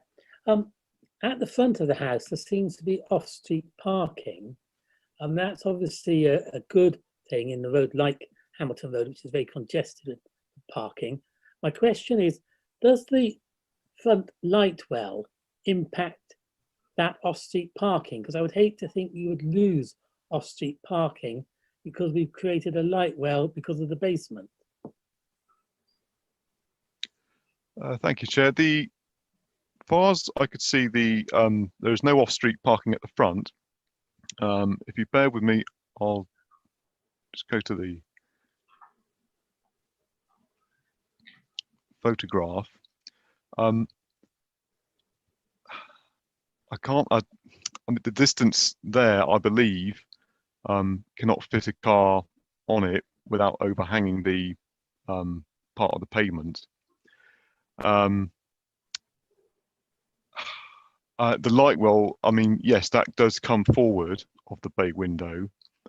So clearly that would obstruct if any car can park there. But I think to bear in mind, it is one space if a car can park there. Given the site's in a sustainable location, I think we'd have difficulty resisting an application or loss of a parking space. I think in any event. Thank you. I think on this one, to break with what we normally do, normally the objector gets to speak and then doesn't get to speak any later in the meeting. But as Bertuzzi lives next door, she may be able to tell us if that frontage of that property is used for parking a vehicle. If you're nodding, sorry, you're on mute still, Emma. I don't know if you can. Yes, it is. It is. They park their car there. Right, thank you for that. So,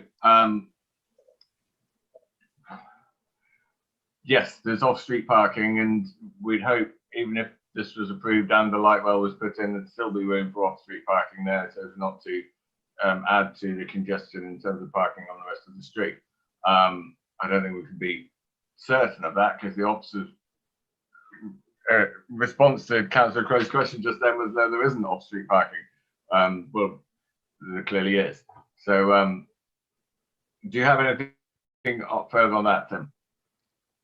I think, Chair, if I mean, the loss of a parking space, it is one space for the property. So I think I think my advice is that it would be difficult to resist to defend that at appeal, for example, with the loss of the parking space in the road. But I appreciate that as a judgment for members this evening. Okay. I think I would presume, but we can't really presume. I'd presume that the owners of the property, when putting the light well in, because they obviously benefit from having off-street parking, will want to be able to keep that and not overhang the car onto the pavement if they do park the car on the front. It's good that it was raised, but I'm not sure, as you say, I'm not sure it's a major issue that would cause us to refuse. Anyway, any further questions? Councillor Crowe, do you want to come back on that, or another question? And then Councillor Andrews. I'd like to come back in it and suggest that maybe we could condition that the grille that is installed above the light well is of sufficient strength that it can support a weight of a car, or a big car for that matter. So I think on that, officers will advise, is it possible to condition that an off-street, enough room for an off-street parking space for a normal sized car should be retained on the frontage of the property? Chair, yes, what we could do is condition for the light well not to be enclosed, perhaps with a structure of sorts. So they couldn't, for example, put up a low retaining wall, which would stop a car bonnet going over the light well.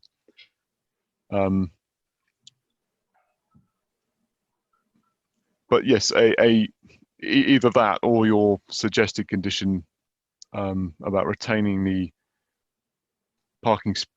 retaining an off-street parking space would be fine, because actually that would prevent them from enclosing it. So okay, yeah. So if approved, we would add that condition if that's agreeable, unless I see anyone vehemently shaking their head, if that's agreeable to the rest of the committee. Okay, I'll move to comments on the application itself. Councillor D. David. I think that basements has been quite controversial over the years on this committee, and the officers have modified the rules and regulations around basements. But I've never felt they've gone far enough. And I think in particular, when we've talked about detached houses with large gardens, there have been arguments to say that it's not going to bother neighbours. But this is a very tight road. And it isn't just about one basement, because as officers have said in the past, that when you get an application that's successful, then you could get 20 or 30 in this road. You could have literally an enormous amount of work going on. And I'm absolutely not convinced that basements are good for very tightly packed terraced houses. As an aside, and I accept it's qualitative, I happened to be digging a hole about 200 or 300 meters away last Saturday. And I dug it to 12 inches, and literally within 30 minutes, that was completely full to the top with water. That's how high the water table is. So I'm absolutely sure that if anything was happening in this garden, then it would be waterlogged immediately. We've heard from outside the borough about problems in other boroughs. Some boroughs have been banning basements. And I think fundamentally, whatever your views are on the safety of this, ultimately, we're not looking to increase the housing stock here. We're not saying this is another family that could move in or individuals. What we're saying is that one house is going to be bigger. My huge concern is this will open up the barriers and you could have thousands of these basements being built, but you're not adding to the housing stock one iota. And I think Councillor Butler made some extremely good points. And I can't see why the council officers and councillors need to accept the need to expand this house into the garden and into the basement. And I think we should reject it as it is. But of course, having an extension is perfectly acceptable. But I think basements is a fundamental strategic issue which we need to face and reject. So I will be calling and proposing rejection. Okay. I will come to Councillor Southgate and then Councillor Christie in just a second, then Councillor Anne Breaches. But from officers, because Councillor Dean just proposed rejection, not adding any grounds on which we would reject.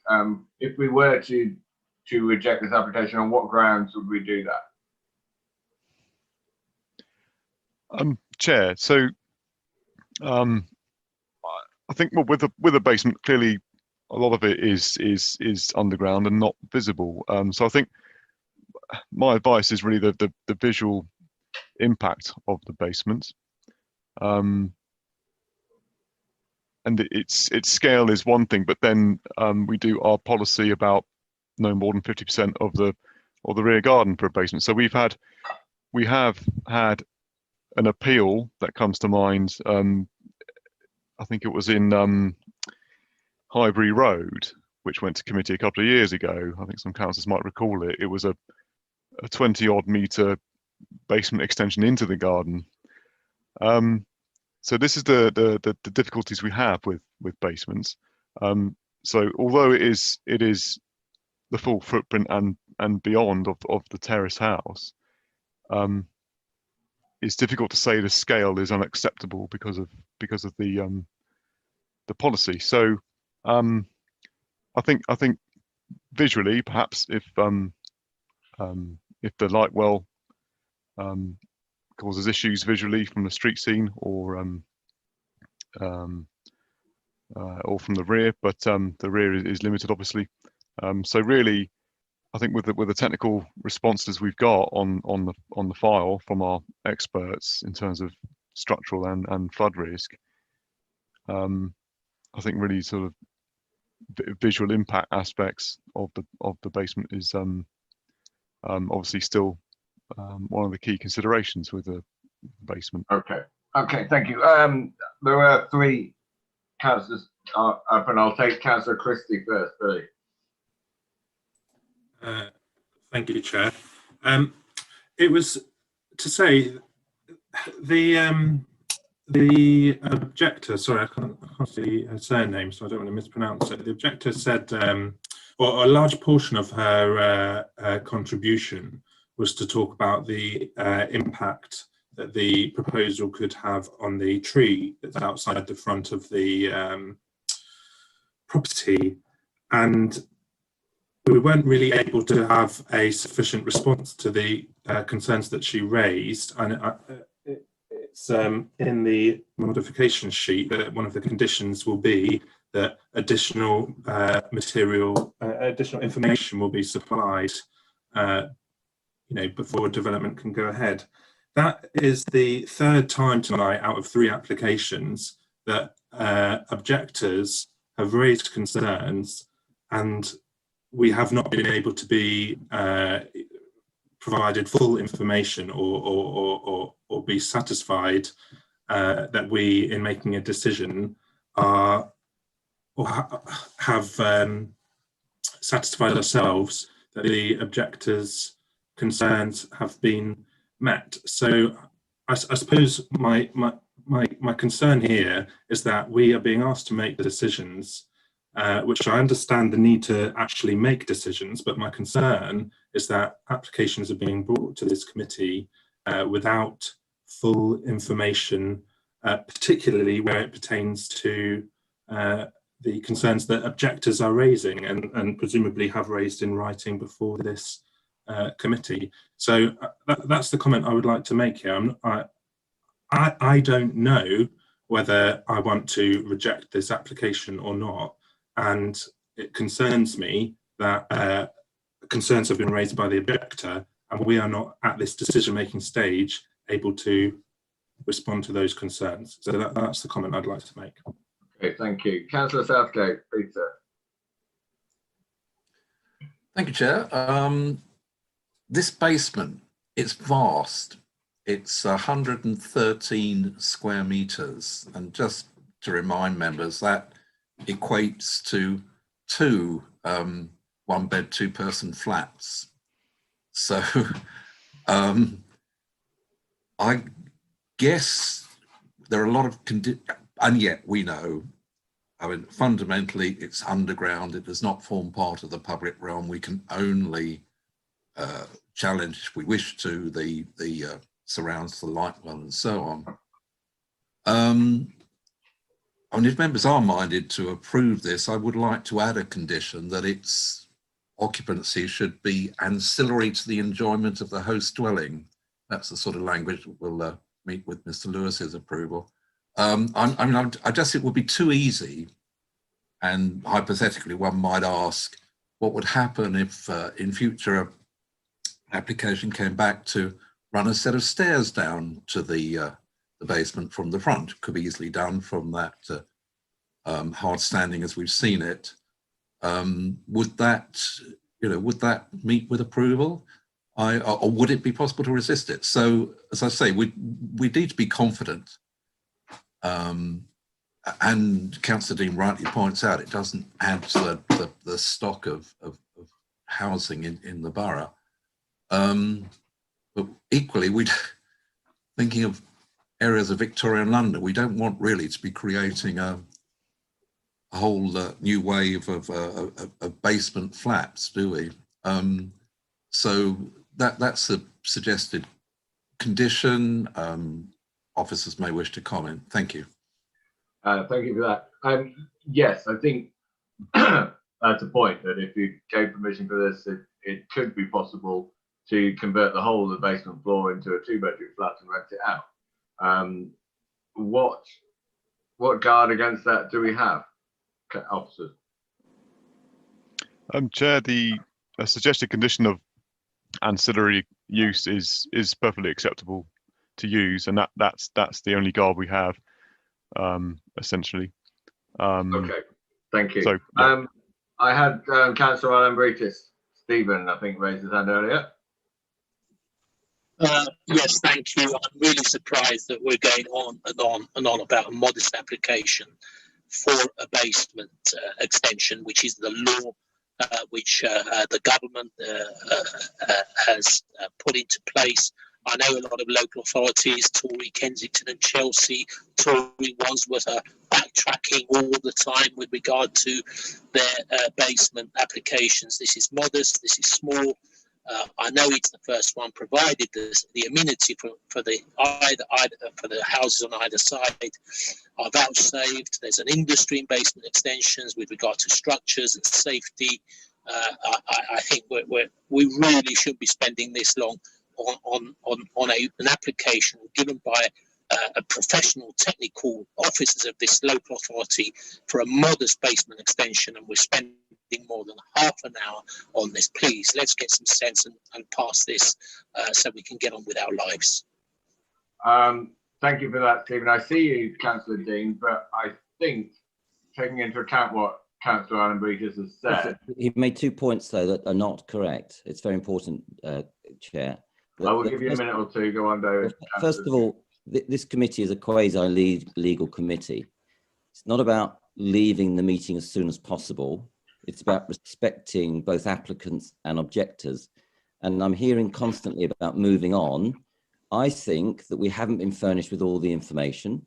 I think it's critical, because people's livelihoods are at stake here, that we respect the whole process. And if councillors don't want to be on this 5-hour meeting, I'd suggest you shouldn't be on planning. This is how we do it. And I think that residents respect councillors for doing the job properly, not just rushing through things.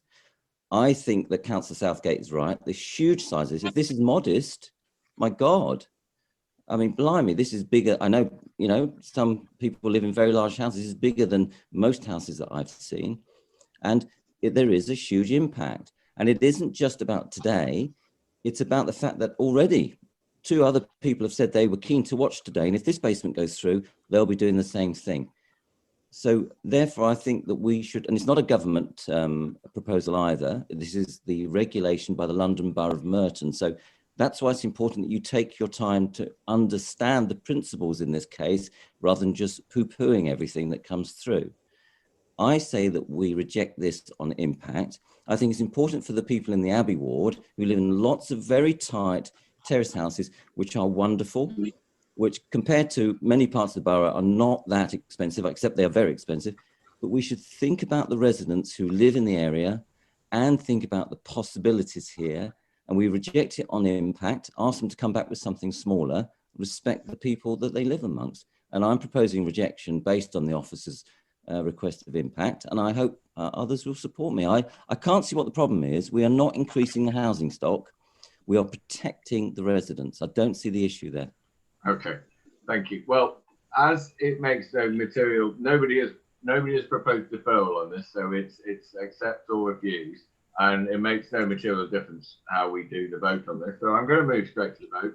I'm going to go for, firstly, those in favour of the officer's recommendation to grant planning permission. Those in favour.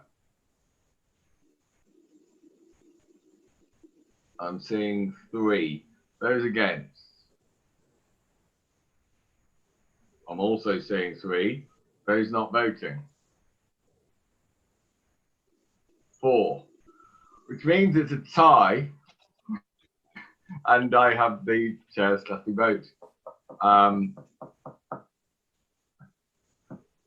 having real difficulties with this because that was so split, 3, and 4 not voting. They can always come back, Chair. They can always come back with a smaller offer. I think it's better to err on the safety side, and I do hope that you will back rejection. I hope you don't mind me saying so.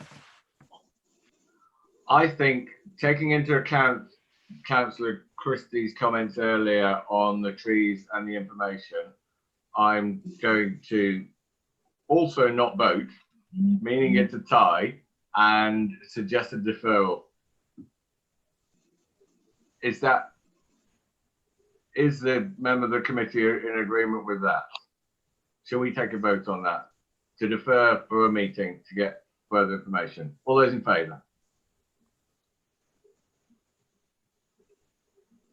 1, 2, 3, 4, 5, 6, 7, I believe. All those against? And 1, Stephen, Councillor Crowe and Councillor Dean not voting. And Chair, can I just clarify that we're asking for this further information that the tree officer has outlined? Yes, exactly what you raised earlier on about the ability to respond to Ms. Bertuzzi's comments about the tree. Thank you.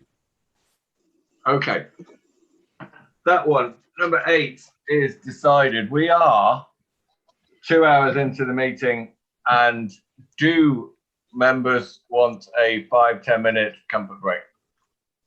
Let's say 10. I make it 21:08. 21:18 we will resume. So we're due to start. Okay, here we are. We're back. I'm going to assume that here comes Councillor Southgate. Very good.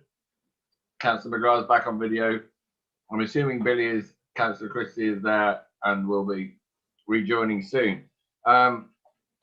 Agenda item 9 is Landgrove Road in Wimbledon Park Ward, and the planning officer is Tim Bryson to present. Thank you, Chair.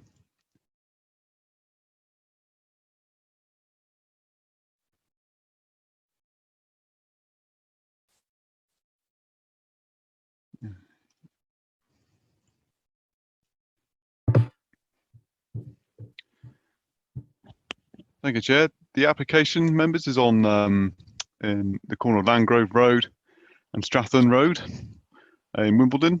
The site comprises a detached building at the back of this site outlined in red here. The building was built under planning permission allowed on appeal 2007 reference number within the report. That application formed part of a wider extension to create flats to these units here with the outbuilding at the back. The site surroundings is residential and largely residential gardens close by to the site. Some existing elevations. So it is a detached building. It was originally built as a garage and storage structure to be ancillary to one of the flats on Landgrove Road. Subsequently, you'll see in the planning history some changes of use over time to home office ancillary to the same flat. And the application now before us is to convert it to a one-bedroom dwelling house. So here's the proposed ground floor plan. Access off the pavement here, pedestrian access into a amenity space, bedroom ground floor, and washroom downstairs with kitchen living area above.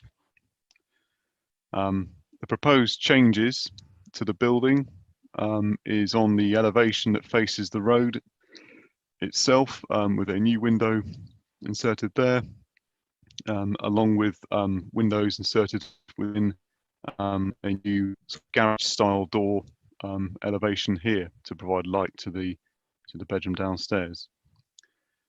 There are no changes to the other elevations as part of this application.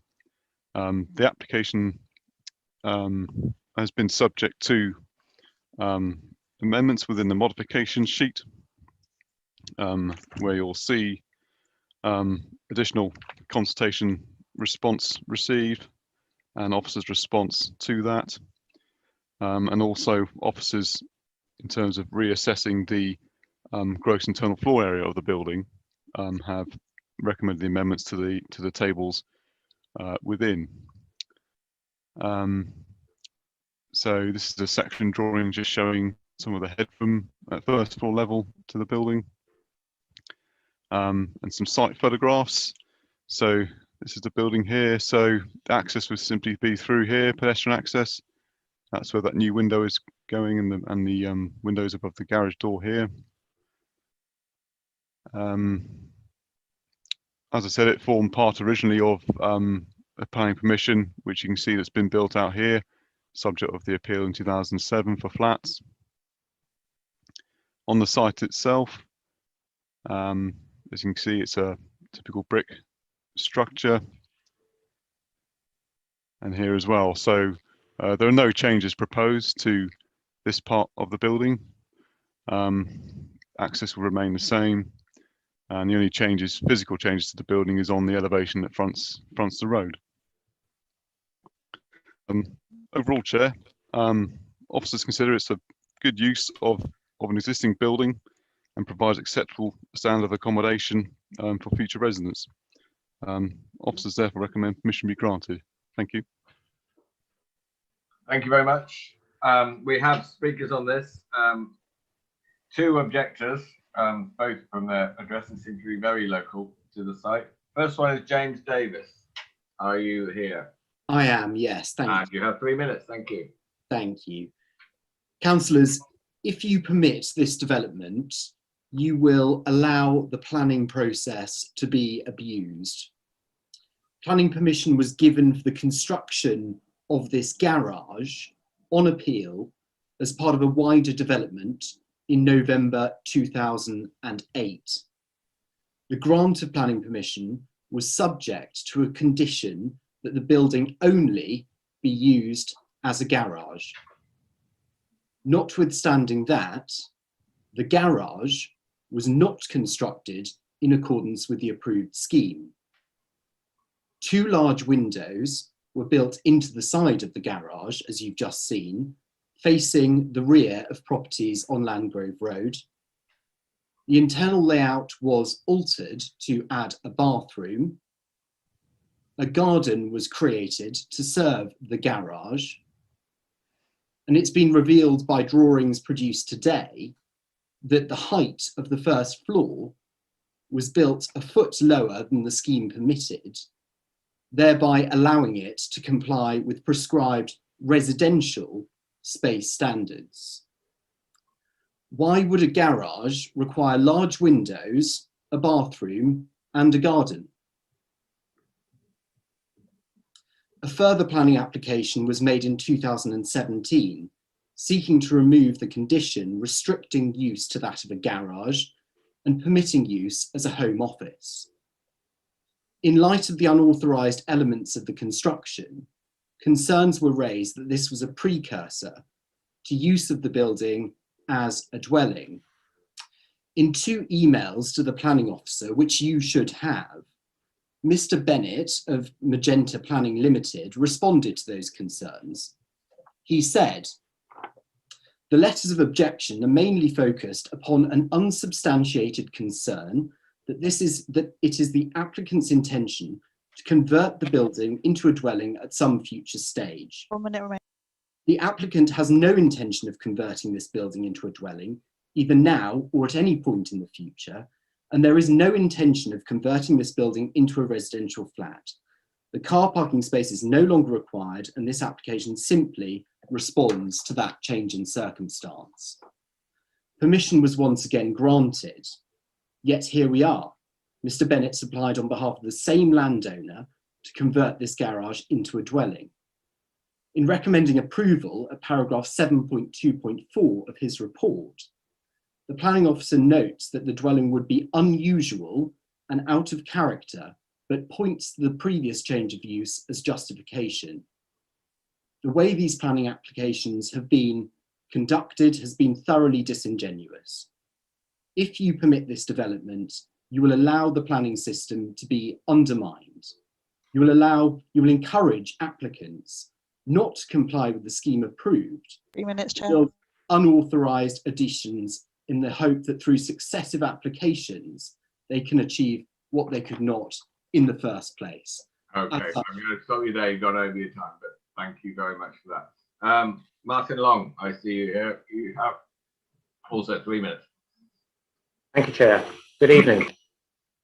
My name is Martin Long. I've lived with my family at 23 Landgrove Road for about 18 years. Our house is next door to the site. Councillor Dean and Councillor Southgate, you may recall seeing this at committee before. You were part of the committee that refused the application initially, and one of the reasons given was that the garage building was too large. The committee had concerns that it was intended to become a house. Our planning consultant has already sent a formal document to you all outlining reasons why we are opposed to the change of use of the garage, and our local councillor will speak, and James, our neighbour, has raised the planning creep and the non-compliance with planning approval issues separately. We'd like to say how this would affect us. It's been very stressful to live next door to a site where the developer makes continual planning applications to chip away at the original consent. We believe there have been 6 applications and 2 appeals since 2008.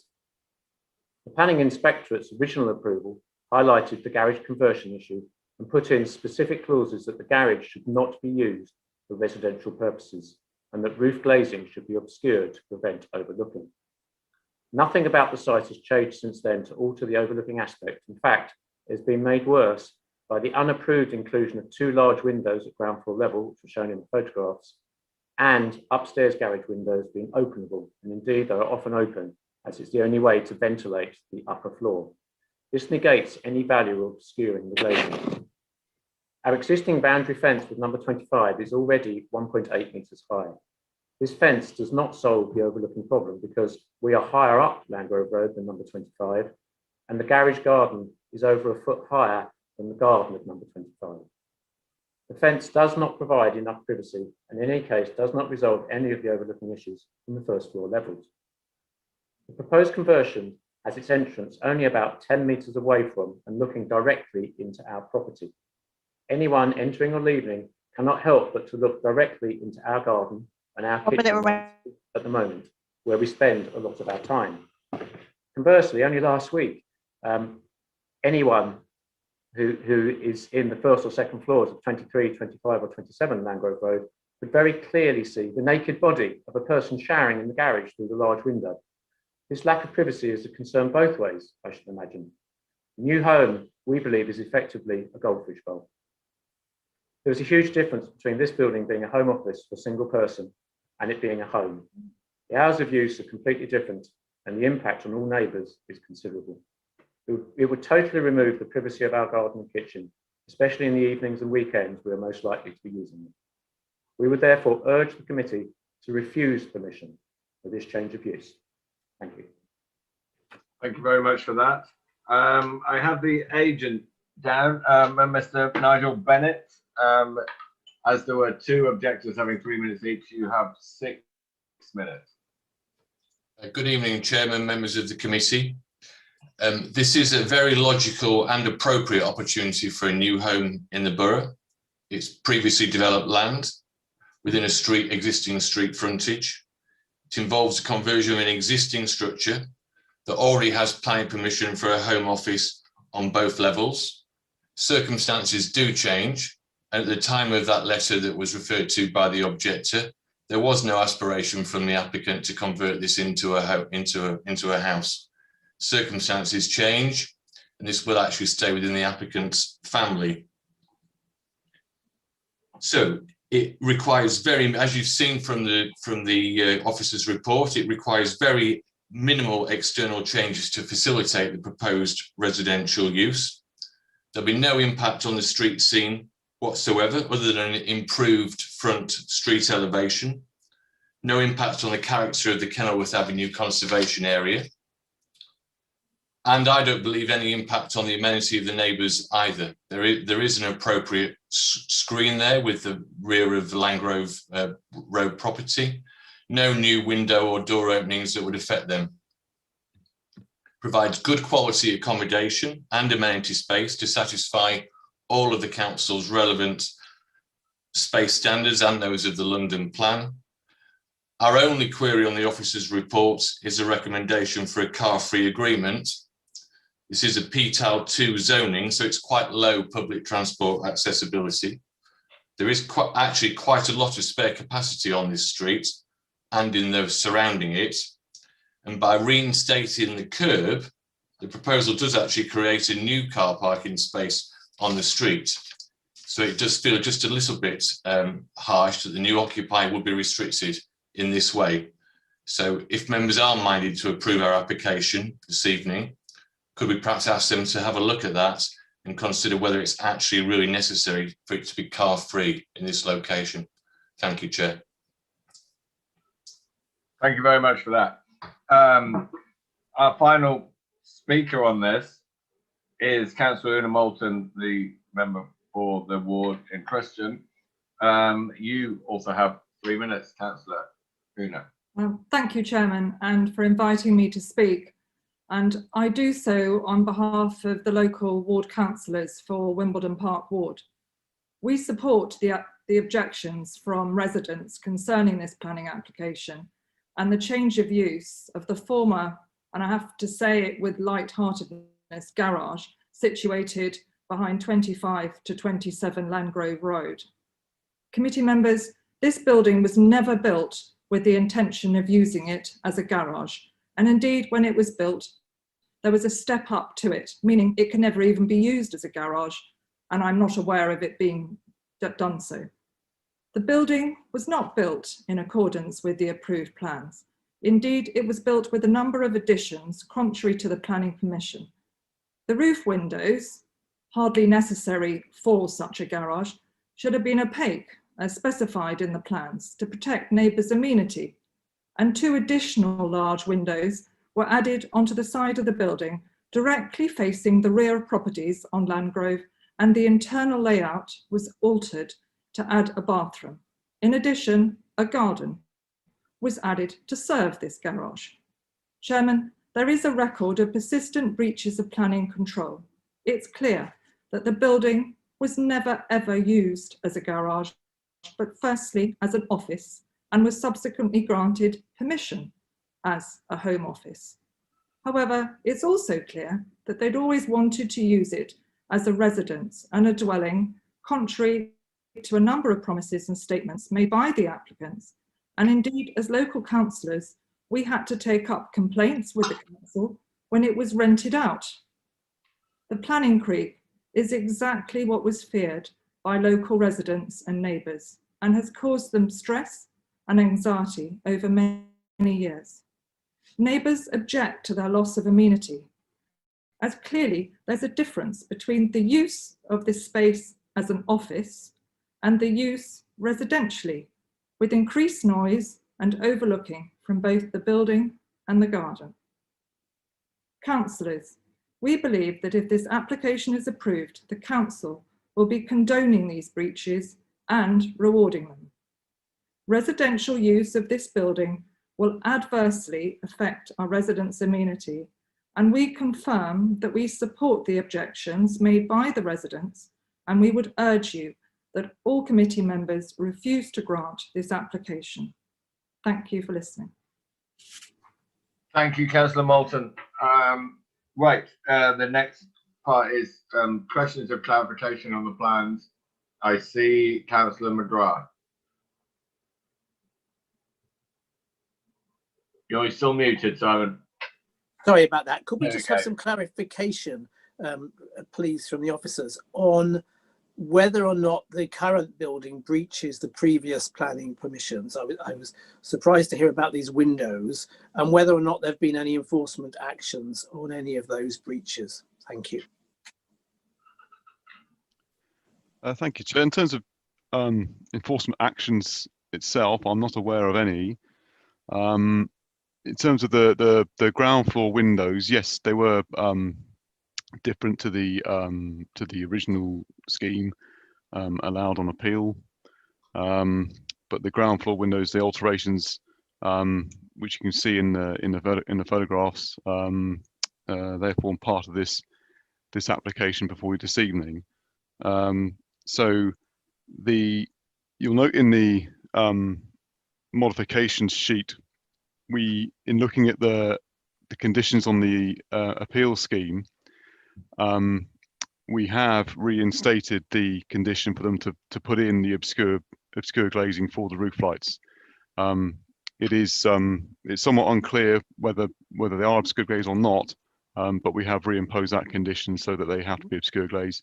So the inspector put that on to restrict overlooking to properties to the rear.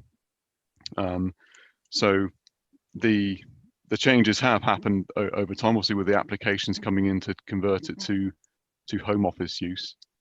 But yeah, I hope that helps. Okay, thank you. Thank you. Any other questions from members? Councillor Dean, David. Yes, I'm just trying to understand the planning permission that was given by the inspector. Was that for a garage?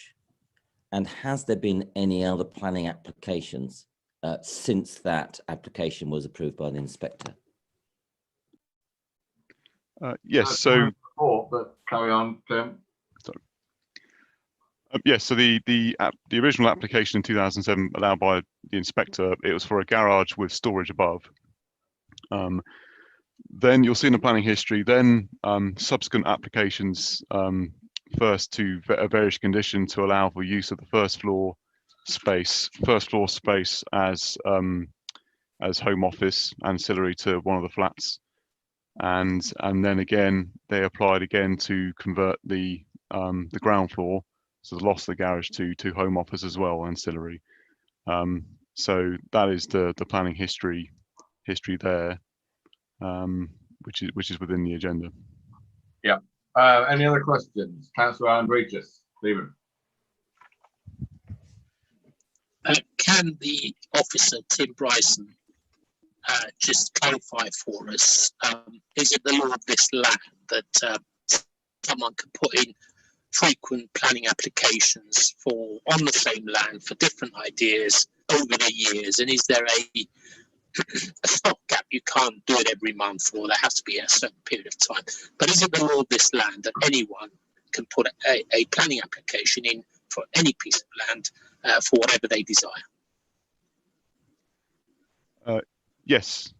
So as long as the application is not exactly the same as one that's been refused previously, the planning authority does have powers to reject a submission. It's quite rare that happens, but yes, people can submit applications for differing uses on a building. Yeah. And the council stop people putting in planning applications? No. Thank you. Just finally from me,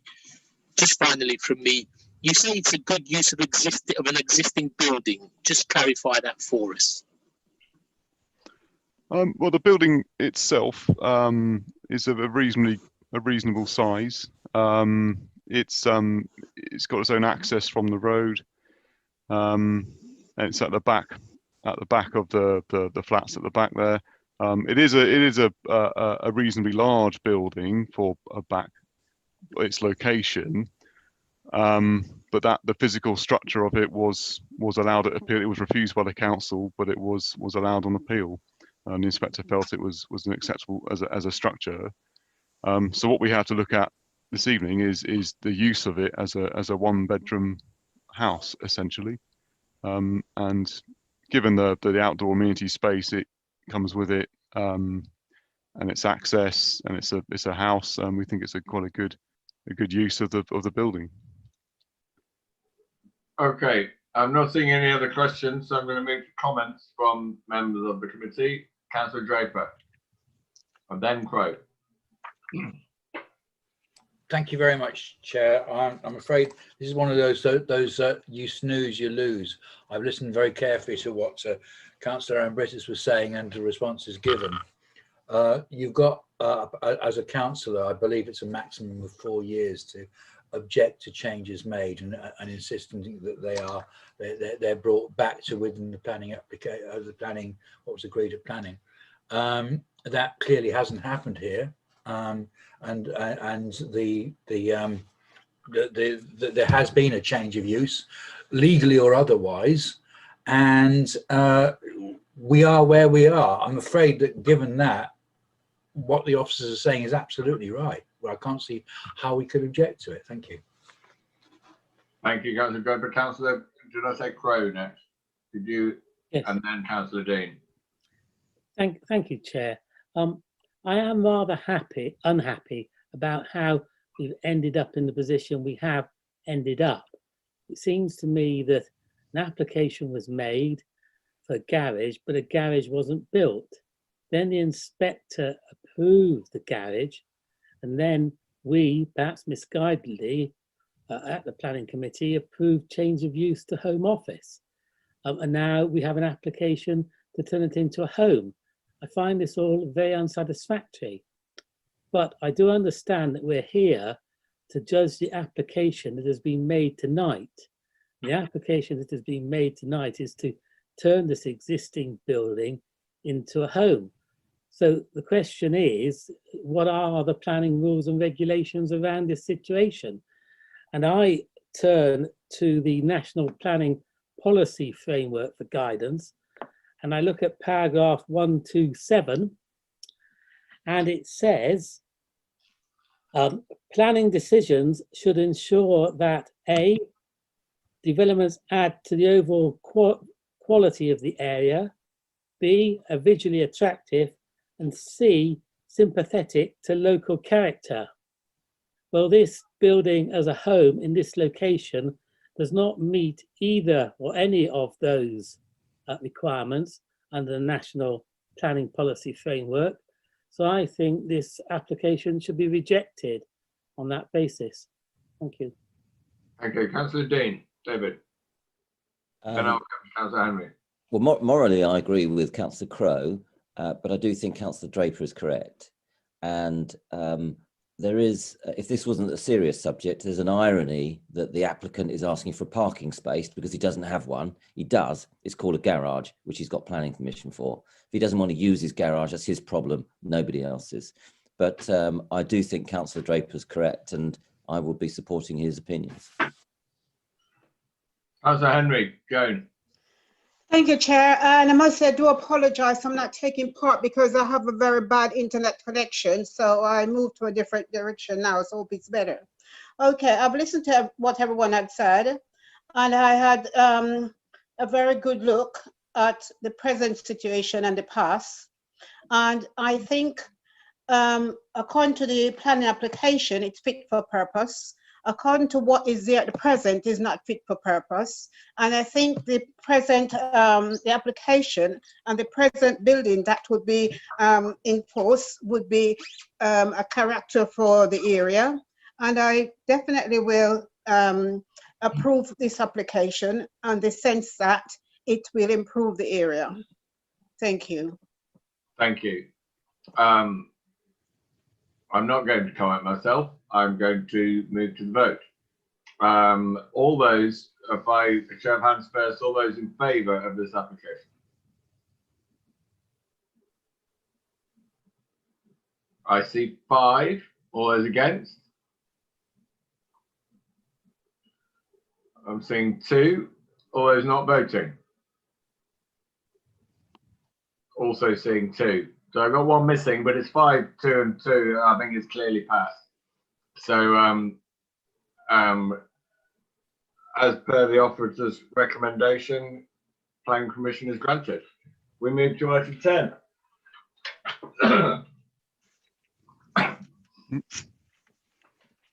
Item 10, 49 Queens Road, Wimbledon, in Trinity Ward. And the officer on this one is Tim Bryson again.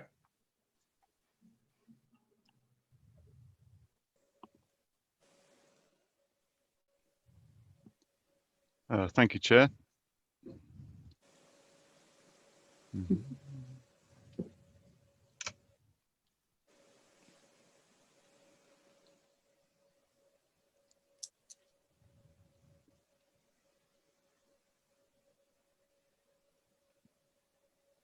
Apologies, Chair, some technical difficulties. Okay. Members, so the application is at 49 Queens Road in Wimbledon. It is currently a semi-detached building. It was a dwelling house. It is now a house of multiple occupation.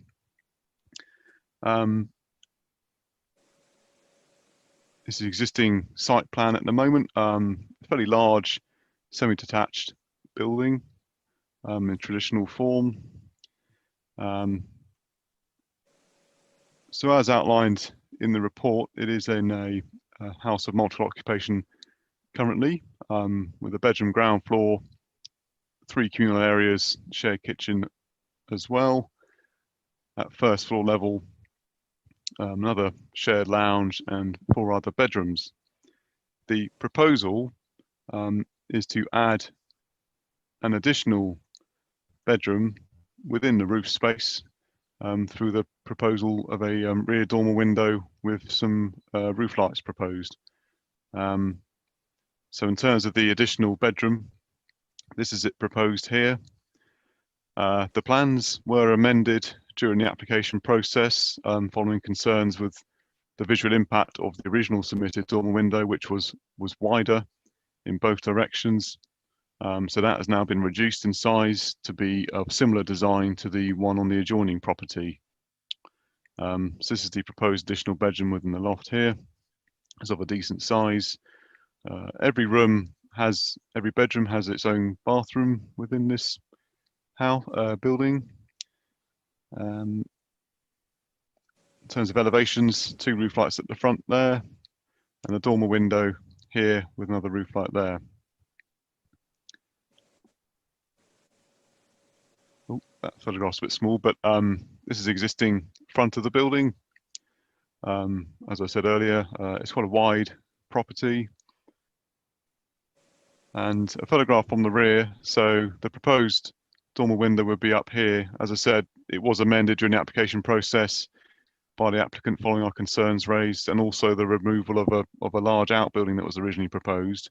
We both had concerns on conservation area grounds, and now what they're proposing is the dormer window. You see similar, identical to the adjoining neighbouring property here. Overall, Chair, officers consider this to be an acceptable development, and recommend permission be granted. Thank you. Thank you. We have Philip Snellune as an objector on this one. Are you here? And if so, yes, there you are. I can see you. You have 3 minutes. Thank you very much. Can you hear me? Yes. Fine. Okay. So I raised a freedom of information request to get information that seemed to be quite sorely lacking about this application, and we understood from that freedom of information request that the planning officer is minded to approve the conversion from a single family dwelling to a 10-person HMO. Residents were never aware that this was a 6-person HMO. Not that that's an issue here, but the planning officer seems to maintain that an increase of 4 people from a 6-person to a 10-person HMO is not considered to be detrimentally harmful to the character of the area. And I am here to tell the committee that that assertion is deeply flawed and it is dangerous.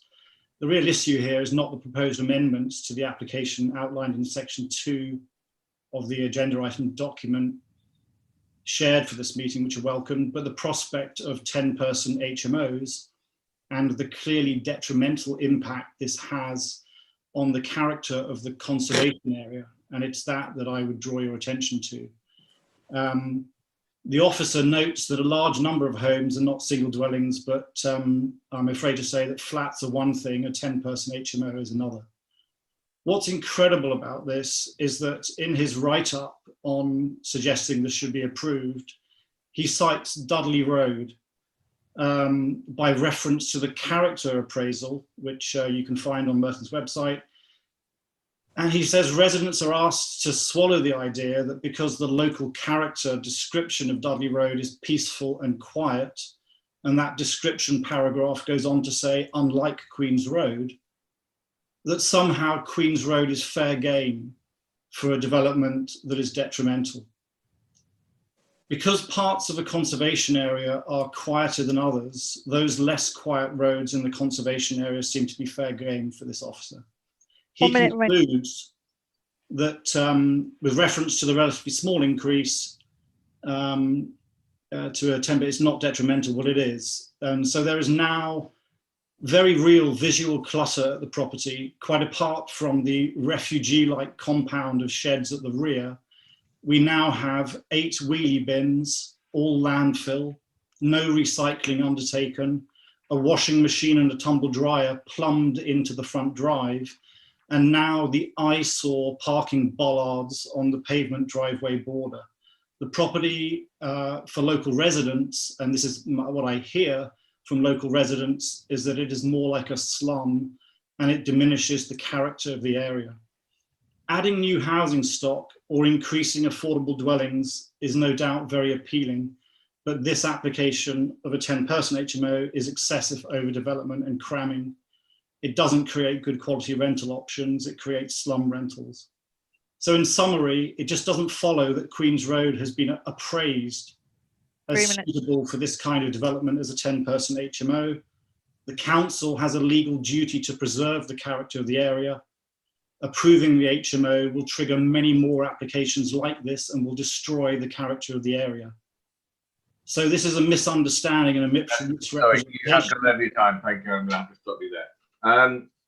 The agent, Anthony Day or Vanessa Stott, have 3 minutes.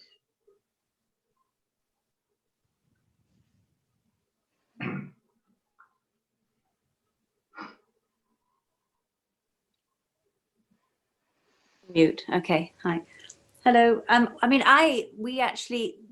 Hello. Yes, we can hear you. Here. Okay. This idea that I'm living in a slum is quite. fanciful. I mean, we are actually in the property now. We are owner occupiers and live in this property. So the idea that it's being referred to as a slum, we've completed a refuse plan. We're fully compliant with all refuse requirements of a HMO and have completed it and been approved. So we are fully in line with all of the regulations. And as I say, it's high quality accommodation. Does this look like a slum? You can see we're in the lounge now. We wouldn't be living in the slum. and the sheds are just used for disability equipment because my husband has disabilities. So one green shed is used for a disabled vehicle, bicycles for me, and tools, etc., because we don't have the garage any longer. So I think, I mean, and the garden is fully nicely planted at the front, and I think it's enhanced the street. I mean, the street, Queen's Road, is full of semi-commercial properties next door, but one is a HMO, there's a nursing home opposite, there's several commercial dwellings on the property. But as I say, the idea that it's a slum kind of property is yeah, it's certainly not the case. It's high quality accommodation that we enjoy living in and are maintaining well. I don't know, Tony, if you've got anything to add here. Yes, can you hear me now? Yes. Oh, sorry, I apologise. I pressed the wrong button. Yes, first of all, I would say as an architect and friend of Vanessa and Duncan, that what it cannot be described as a slum. These are very high quality rooms to be rented out. The visual appearance has been greatly upgraded, as the house was actually not really, was left neglected for 30 years by the previous occupant. And I think, hello? 1 minute left. Oh, sorry. Yes, and such items as being planting to the front, like new trees, etc., has enhanced the street pattern. What Vanessa is trying not to do is in any way cause detriment to the visual appearance, and I think it's actually greatly improved the appearance from the street in terms of repairing and planting, and in terms of obviously as discussed with the planners, the units in the back are principally used for storage for Vanessa's husband, and to call it a refugee outbuilding is disingenuous, shall one say. If one has an objection to the number of buildings, one can say that, but to use a term that does not really apply and it applies something else, I think is inappropriate. But and Vanessa will always try and do the best visual appearance for the street. Okay, thank you. Tim Bryson, do you have anything specific to come back on those comments? Chair, I think in regard to the sort of touched upon in the committee report about character, I think it's the location of the site is very close to the town centre, and as you get close to the town centre, the buildings become a bit more commercial, and there are some more flats. So we have negotiated amendments on the scheme in terms of design, in terms of the dormer window.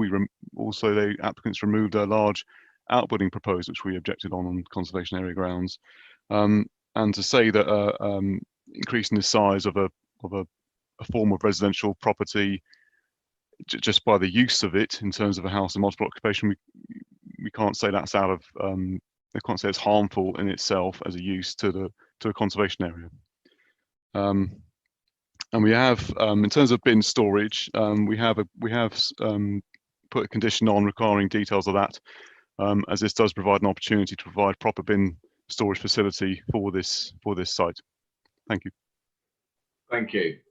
Okay, I'll open it up to members of the committee for firstly questions. Councillor Dean. I had some pages missing on my information, so I just have a question, which is an easy one to answer. Has there been a change of the number of people that can live at this place under the, as the objector was talking, it went from 6 to 10. Has any changes happened there? No, so that's what's proposed this evening. Sorry, it's a lawful house multiple occupation for up to 6 people. but the proposal is to increase that capacity. Yes, so there is from 6 to 10. So yeah. There's the change for 1 bedroom.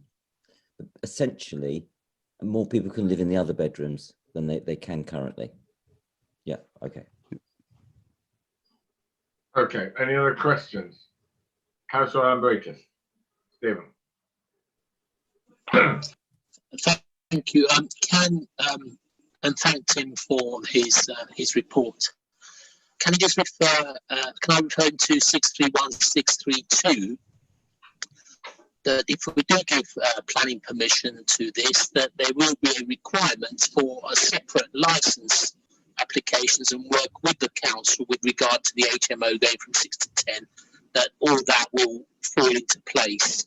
It's not ipso facto that we pass it today, and the Vanessa needs to do very little else. She still needs to come to us to go through those HMO regulations and plans. Yes, that's right. Yeah, planning is separate from HMO license applications. Okay. And just for me, one more. Sorry. Is it your interpretation, Tim, that with regard to HMOs, it's highly unusual to find the applicant living there as well? I'm really quite pleased that Vanessa lives in the house and that she allocates to others as well, and it looks as though she applies the same standards to her room and her living quarters as to all the others. So normally we have absentee HMO landlords, but in this case, and is it that normally the case that applicants live in the same house that is their HMO? Just based on the ones that we've dealt with in my team, it is, yes, this is the first time I'm aware that the applicant is a live-in landlord, so to speak, for the HMO. Thank you. Okay, thank you. I'll move to comments.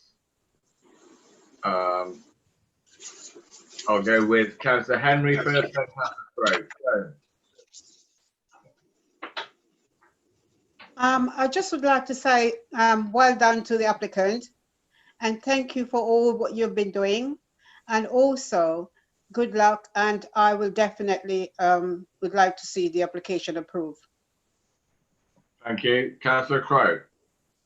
Yes, if we were to look at the photograph of the back of the house again, and I think we would see that the adjacent building already has a dormer window, and as this application is all about the dormer window, I can't see that there are any grounds for objection.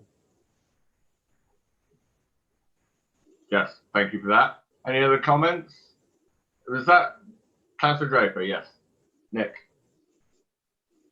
Going with everybody else, I can't see what we're being asked to object to, which is really strange.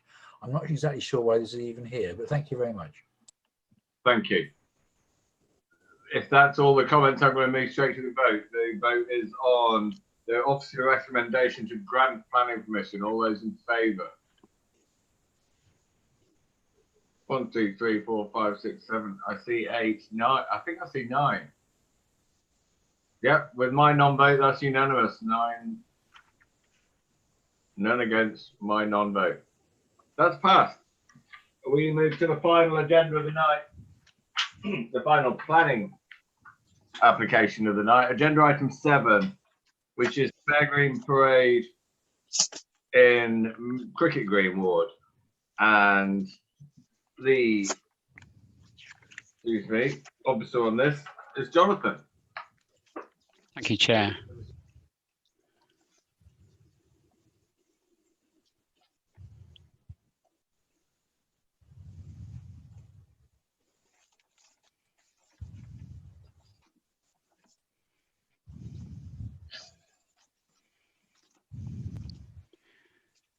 Chair, if I can just take members first to the modification sheet, you'll see that there's some extra explanatory text which has been included and which addresses some of the late submissions which have been made for this proposal.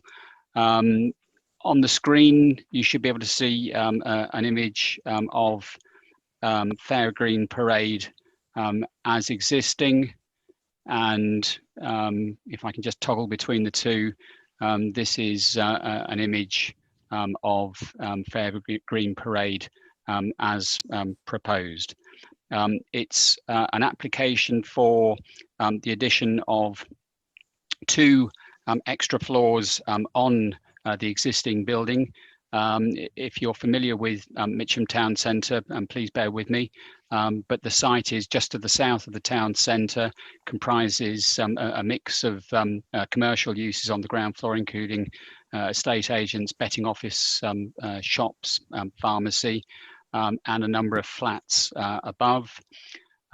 It adjoins some rather brutal 1970s buildings which have been built in Mitcham Town Centre, which you can see in images here. It's quite a pleasant building. We believe built in the early 1950s, so very much sort of a late sort of Festival of Britain feel to it. And then you can see in the image on the screen a slightly newer block of flats that was built with a top floor, which is in fact set back slightly from the edge of the building. Again, another photograph of the side of the site, showing the access to the existing flats within the building, and then a rather unattractive entrance to the yard at the back of the site, which you can see in the bottom left of the screen, which takes you into this area at the back of the site.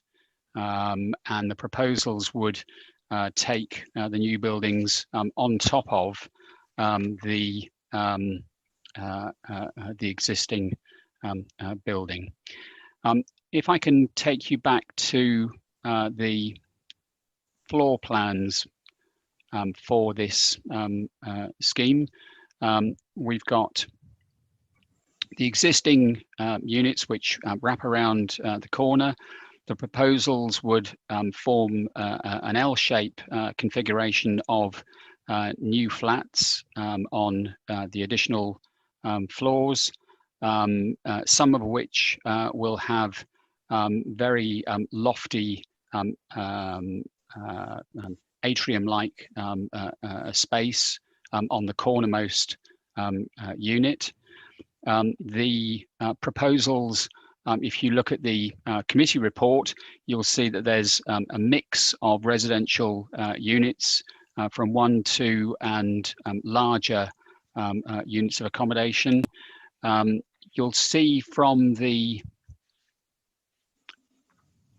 floor plans that the proposals include the provision of reconfigured parking space at the back of the site, new arrangements for refuse storage, new space designated for cycle storage, which is actually part of the Undercroft area to Eldercrest House.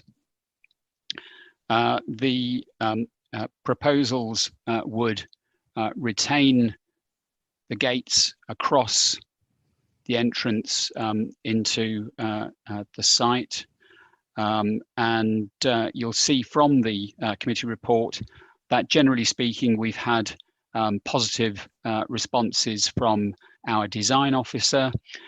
We've had endorsement from the council's transport planner. I think importantly there, the fact that being in a location with a high PTAL or a good PTAL score, it's considered this is a scheme that's appropriate for there not to be parking permits issued and for the scheme to be permit free. If I can take you to the concluding comments in the report, and this picks up in fact on what we were discussing previously, the significance of the national planning policy framework.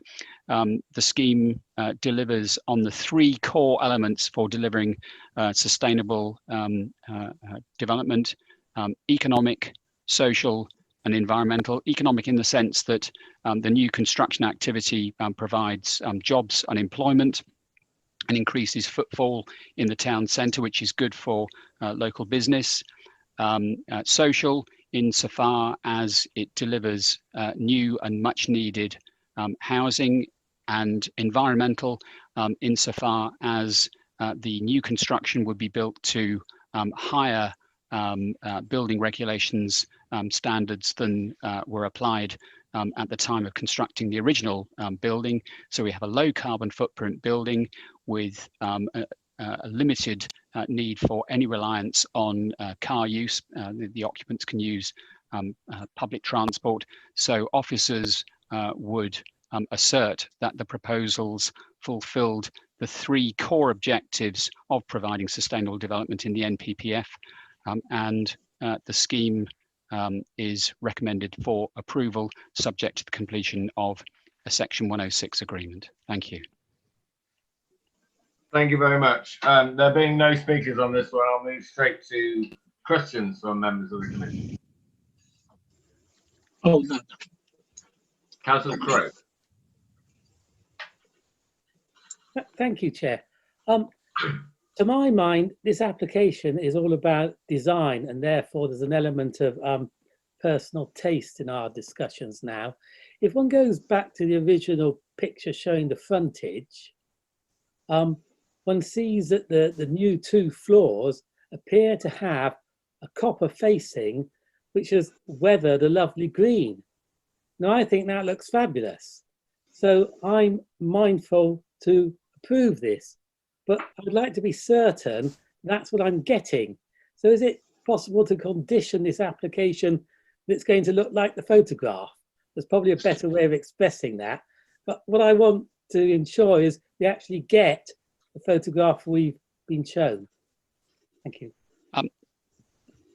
Chair, Councillor Crowe, officers have, over the last 12 to 15 months, had to take quite a vigorous approach with developers in and around Mitcham, where complaints have been brought to our attention that the quality of materials that have been used and the finish to buildings really departed or didn't live up to the expectations of the images shown on the drawings.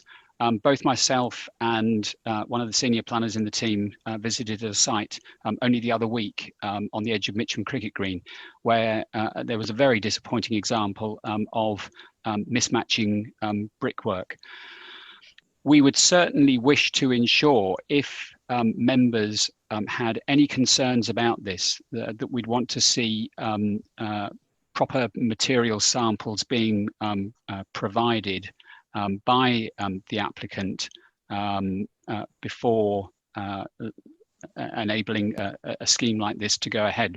We acknowledge that it's in a very prominent location. The effect that's arisen with I suppose it's oxidization of the copper sheeting is something that perhaps would only happen over time. So whether or not this is something where an applicant can use a prefabricated material that is coated so as to look like oxidized copper, I would want to be sure of. But I acknowledge your concerns. It is something which the South Area team has found challenging in recent years, and we want to get it right on this scheme. Okay, thank you. Any other questions? Councillor Alan Britis. I want to thank officers for their hard work and thank Jonathan on this. I'm sure that Councillor Crowe's issues will be addressed, and yes, as we move further along, we need to get that similarity between what's promised and what's delivered. But I have every confidence that that will be the case. This rather reminds me of Morton Court Parade, and can Jonathan just see if we can compare the two, because we're all very, very pleased with Morton Court Parade, and I just see that kind of working here on Fair Green Parade. Well done, but is there a kind of similarity in work between the two teams? Well, certainly the chair, Councillor Alan Brittis, the scheme that was put forward by Jan Katian Architects for the refurbishment of Morden Court Parade clearly focused on an Art Deco building that was contemporary with the construction of the tube station and the development of Morden in the late 1920s. As I've said, in this instance, we have a different firm of architects at work. In fact, the architects, which I believe submitted the same application or submitted the application earlier this evening for the site on the Broadway. So they clearly are a busy practice securing commissions across the borough, and we'd want to work with them to make sure that the details are worked up properly before construction starts on site. Okay, thank you. I'll move to comments. Do we have any comments from members? I'll take Draper, Christie, Alan Brittis in that order. Nick. Very quickly, if I'm disappointed that there's no social housing in this. It's a great pity, but as a development, it's lovely. It's really lovely. You probably gathered from that which way I'm going to vote. Councillor Christie. Yeah, simply to say it's a very attractive proposal, and provided that the comments from Jonathan in answer to Councillor Crow's question are met, then I very much look forward to this development, and I'll be happy to vote for it. Councillor Alan Brittis. Was that who I said? Yes, thank you. Yes, it was. That's three, yes. So I want to thank them for referring to the three core elements, the economic, the social, and the environmental. The economic, very important for Mitcham. I appreciate the point made by Councillor Draper, but I think we're all going for this. Very important jobs for apprenticeships for the area. New housing sorely needed for the area, and on the environmental higher standards of building regulations, low carbon footprint. Everything is there. We need to vote for this as quickly as possible. David, thank you. Okay. Oh, Councillor Henry. Joan. Thank you, Chair. I would like to say I live in Mitcham for 30 years, and I've been waiting for this day to come when we have something different, something new, and the area looking, you know, fantastic like anywhere else. As Councillor Draper said, the only thing that, sorry that there's no affordable housing there, but of course it's something new and it's something we're looking forward to. Well done to the officers, and, you know, looking forward for it. Okay, thank you. I'm going to move to the vote in a second. On the affordable housing, our rules, obviously, in the law stipulates that if you build 10 or more, then we can enforce affordable housing, and this is exactly 9. I don't think that's a coincidence, but it is what it is. I'll move to the vote. All those in favour of the application? Other than me, I'm seeing that as unanimous. So 9-0-1. That one is passed. So finally on the agenda, 2 reports: planning appeal decisions and planning enforcement. Just a note, are they noted by the committee? Thank you to Councillor Dean. Yeah, so there's one thing that seems to, on the papers that I've got, 54 New Close isn't on there. I brought it up 2 meetings ago because the application was rejected, but residents in New Close have contacted me more than once to say that building continues, and they've had a meeting with the builder who says that the applications have not been rejected, and clearly the paperwork I saw in the past said it has been. So I'm wondering if officers can enforce on that, because everything that he applied for is going ahead, even though the council disagrees with him. So that's 54 New Close, Mitcham on Phipsbridge Estate. I'm going to assume an officer has just taken note of that. Yep. And we will communicate with Councillor Dean and copy me in as well on the response to Okay. That being that, thank you to the members of the committee for attending. Thank you for all officers for, I'm sure you get time in lieu back, but for giving up your evening for the planning committee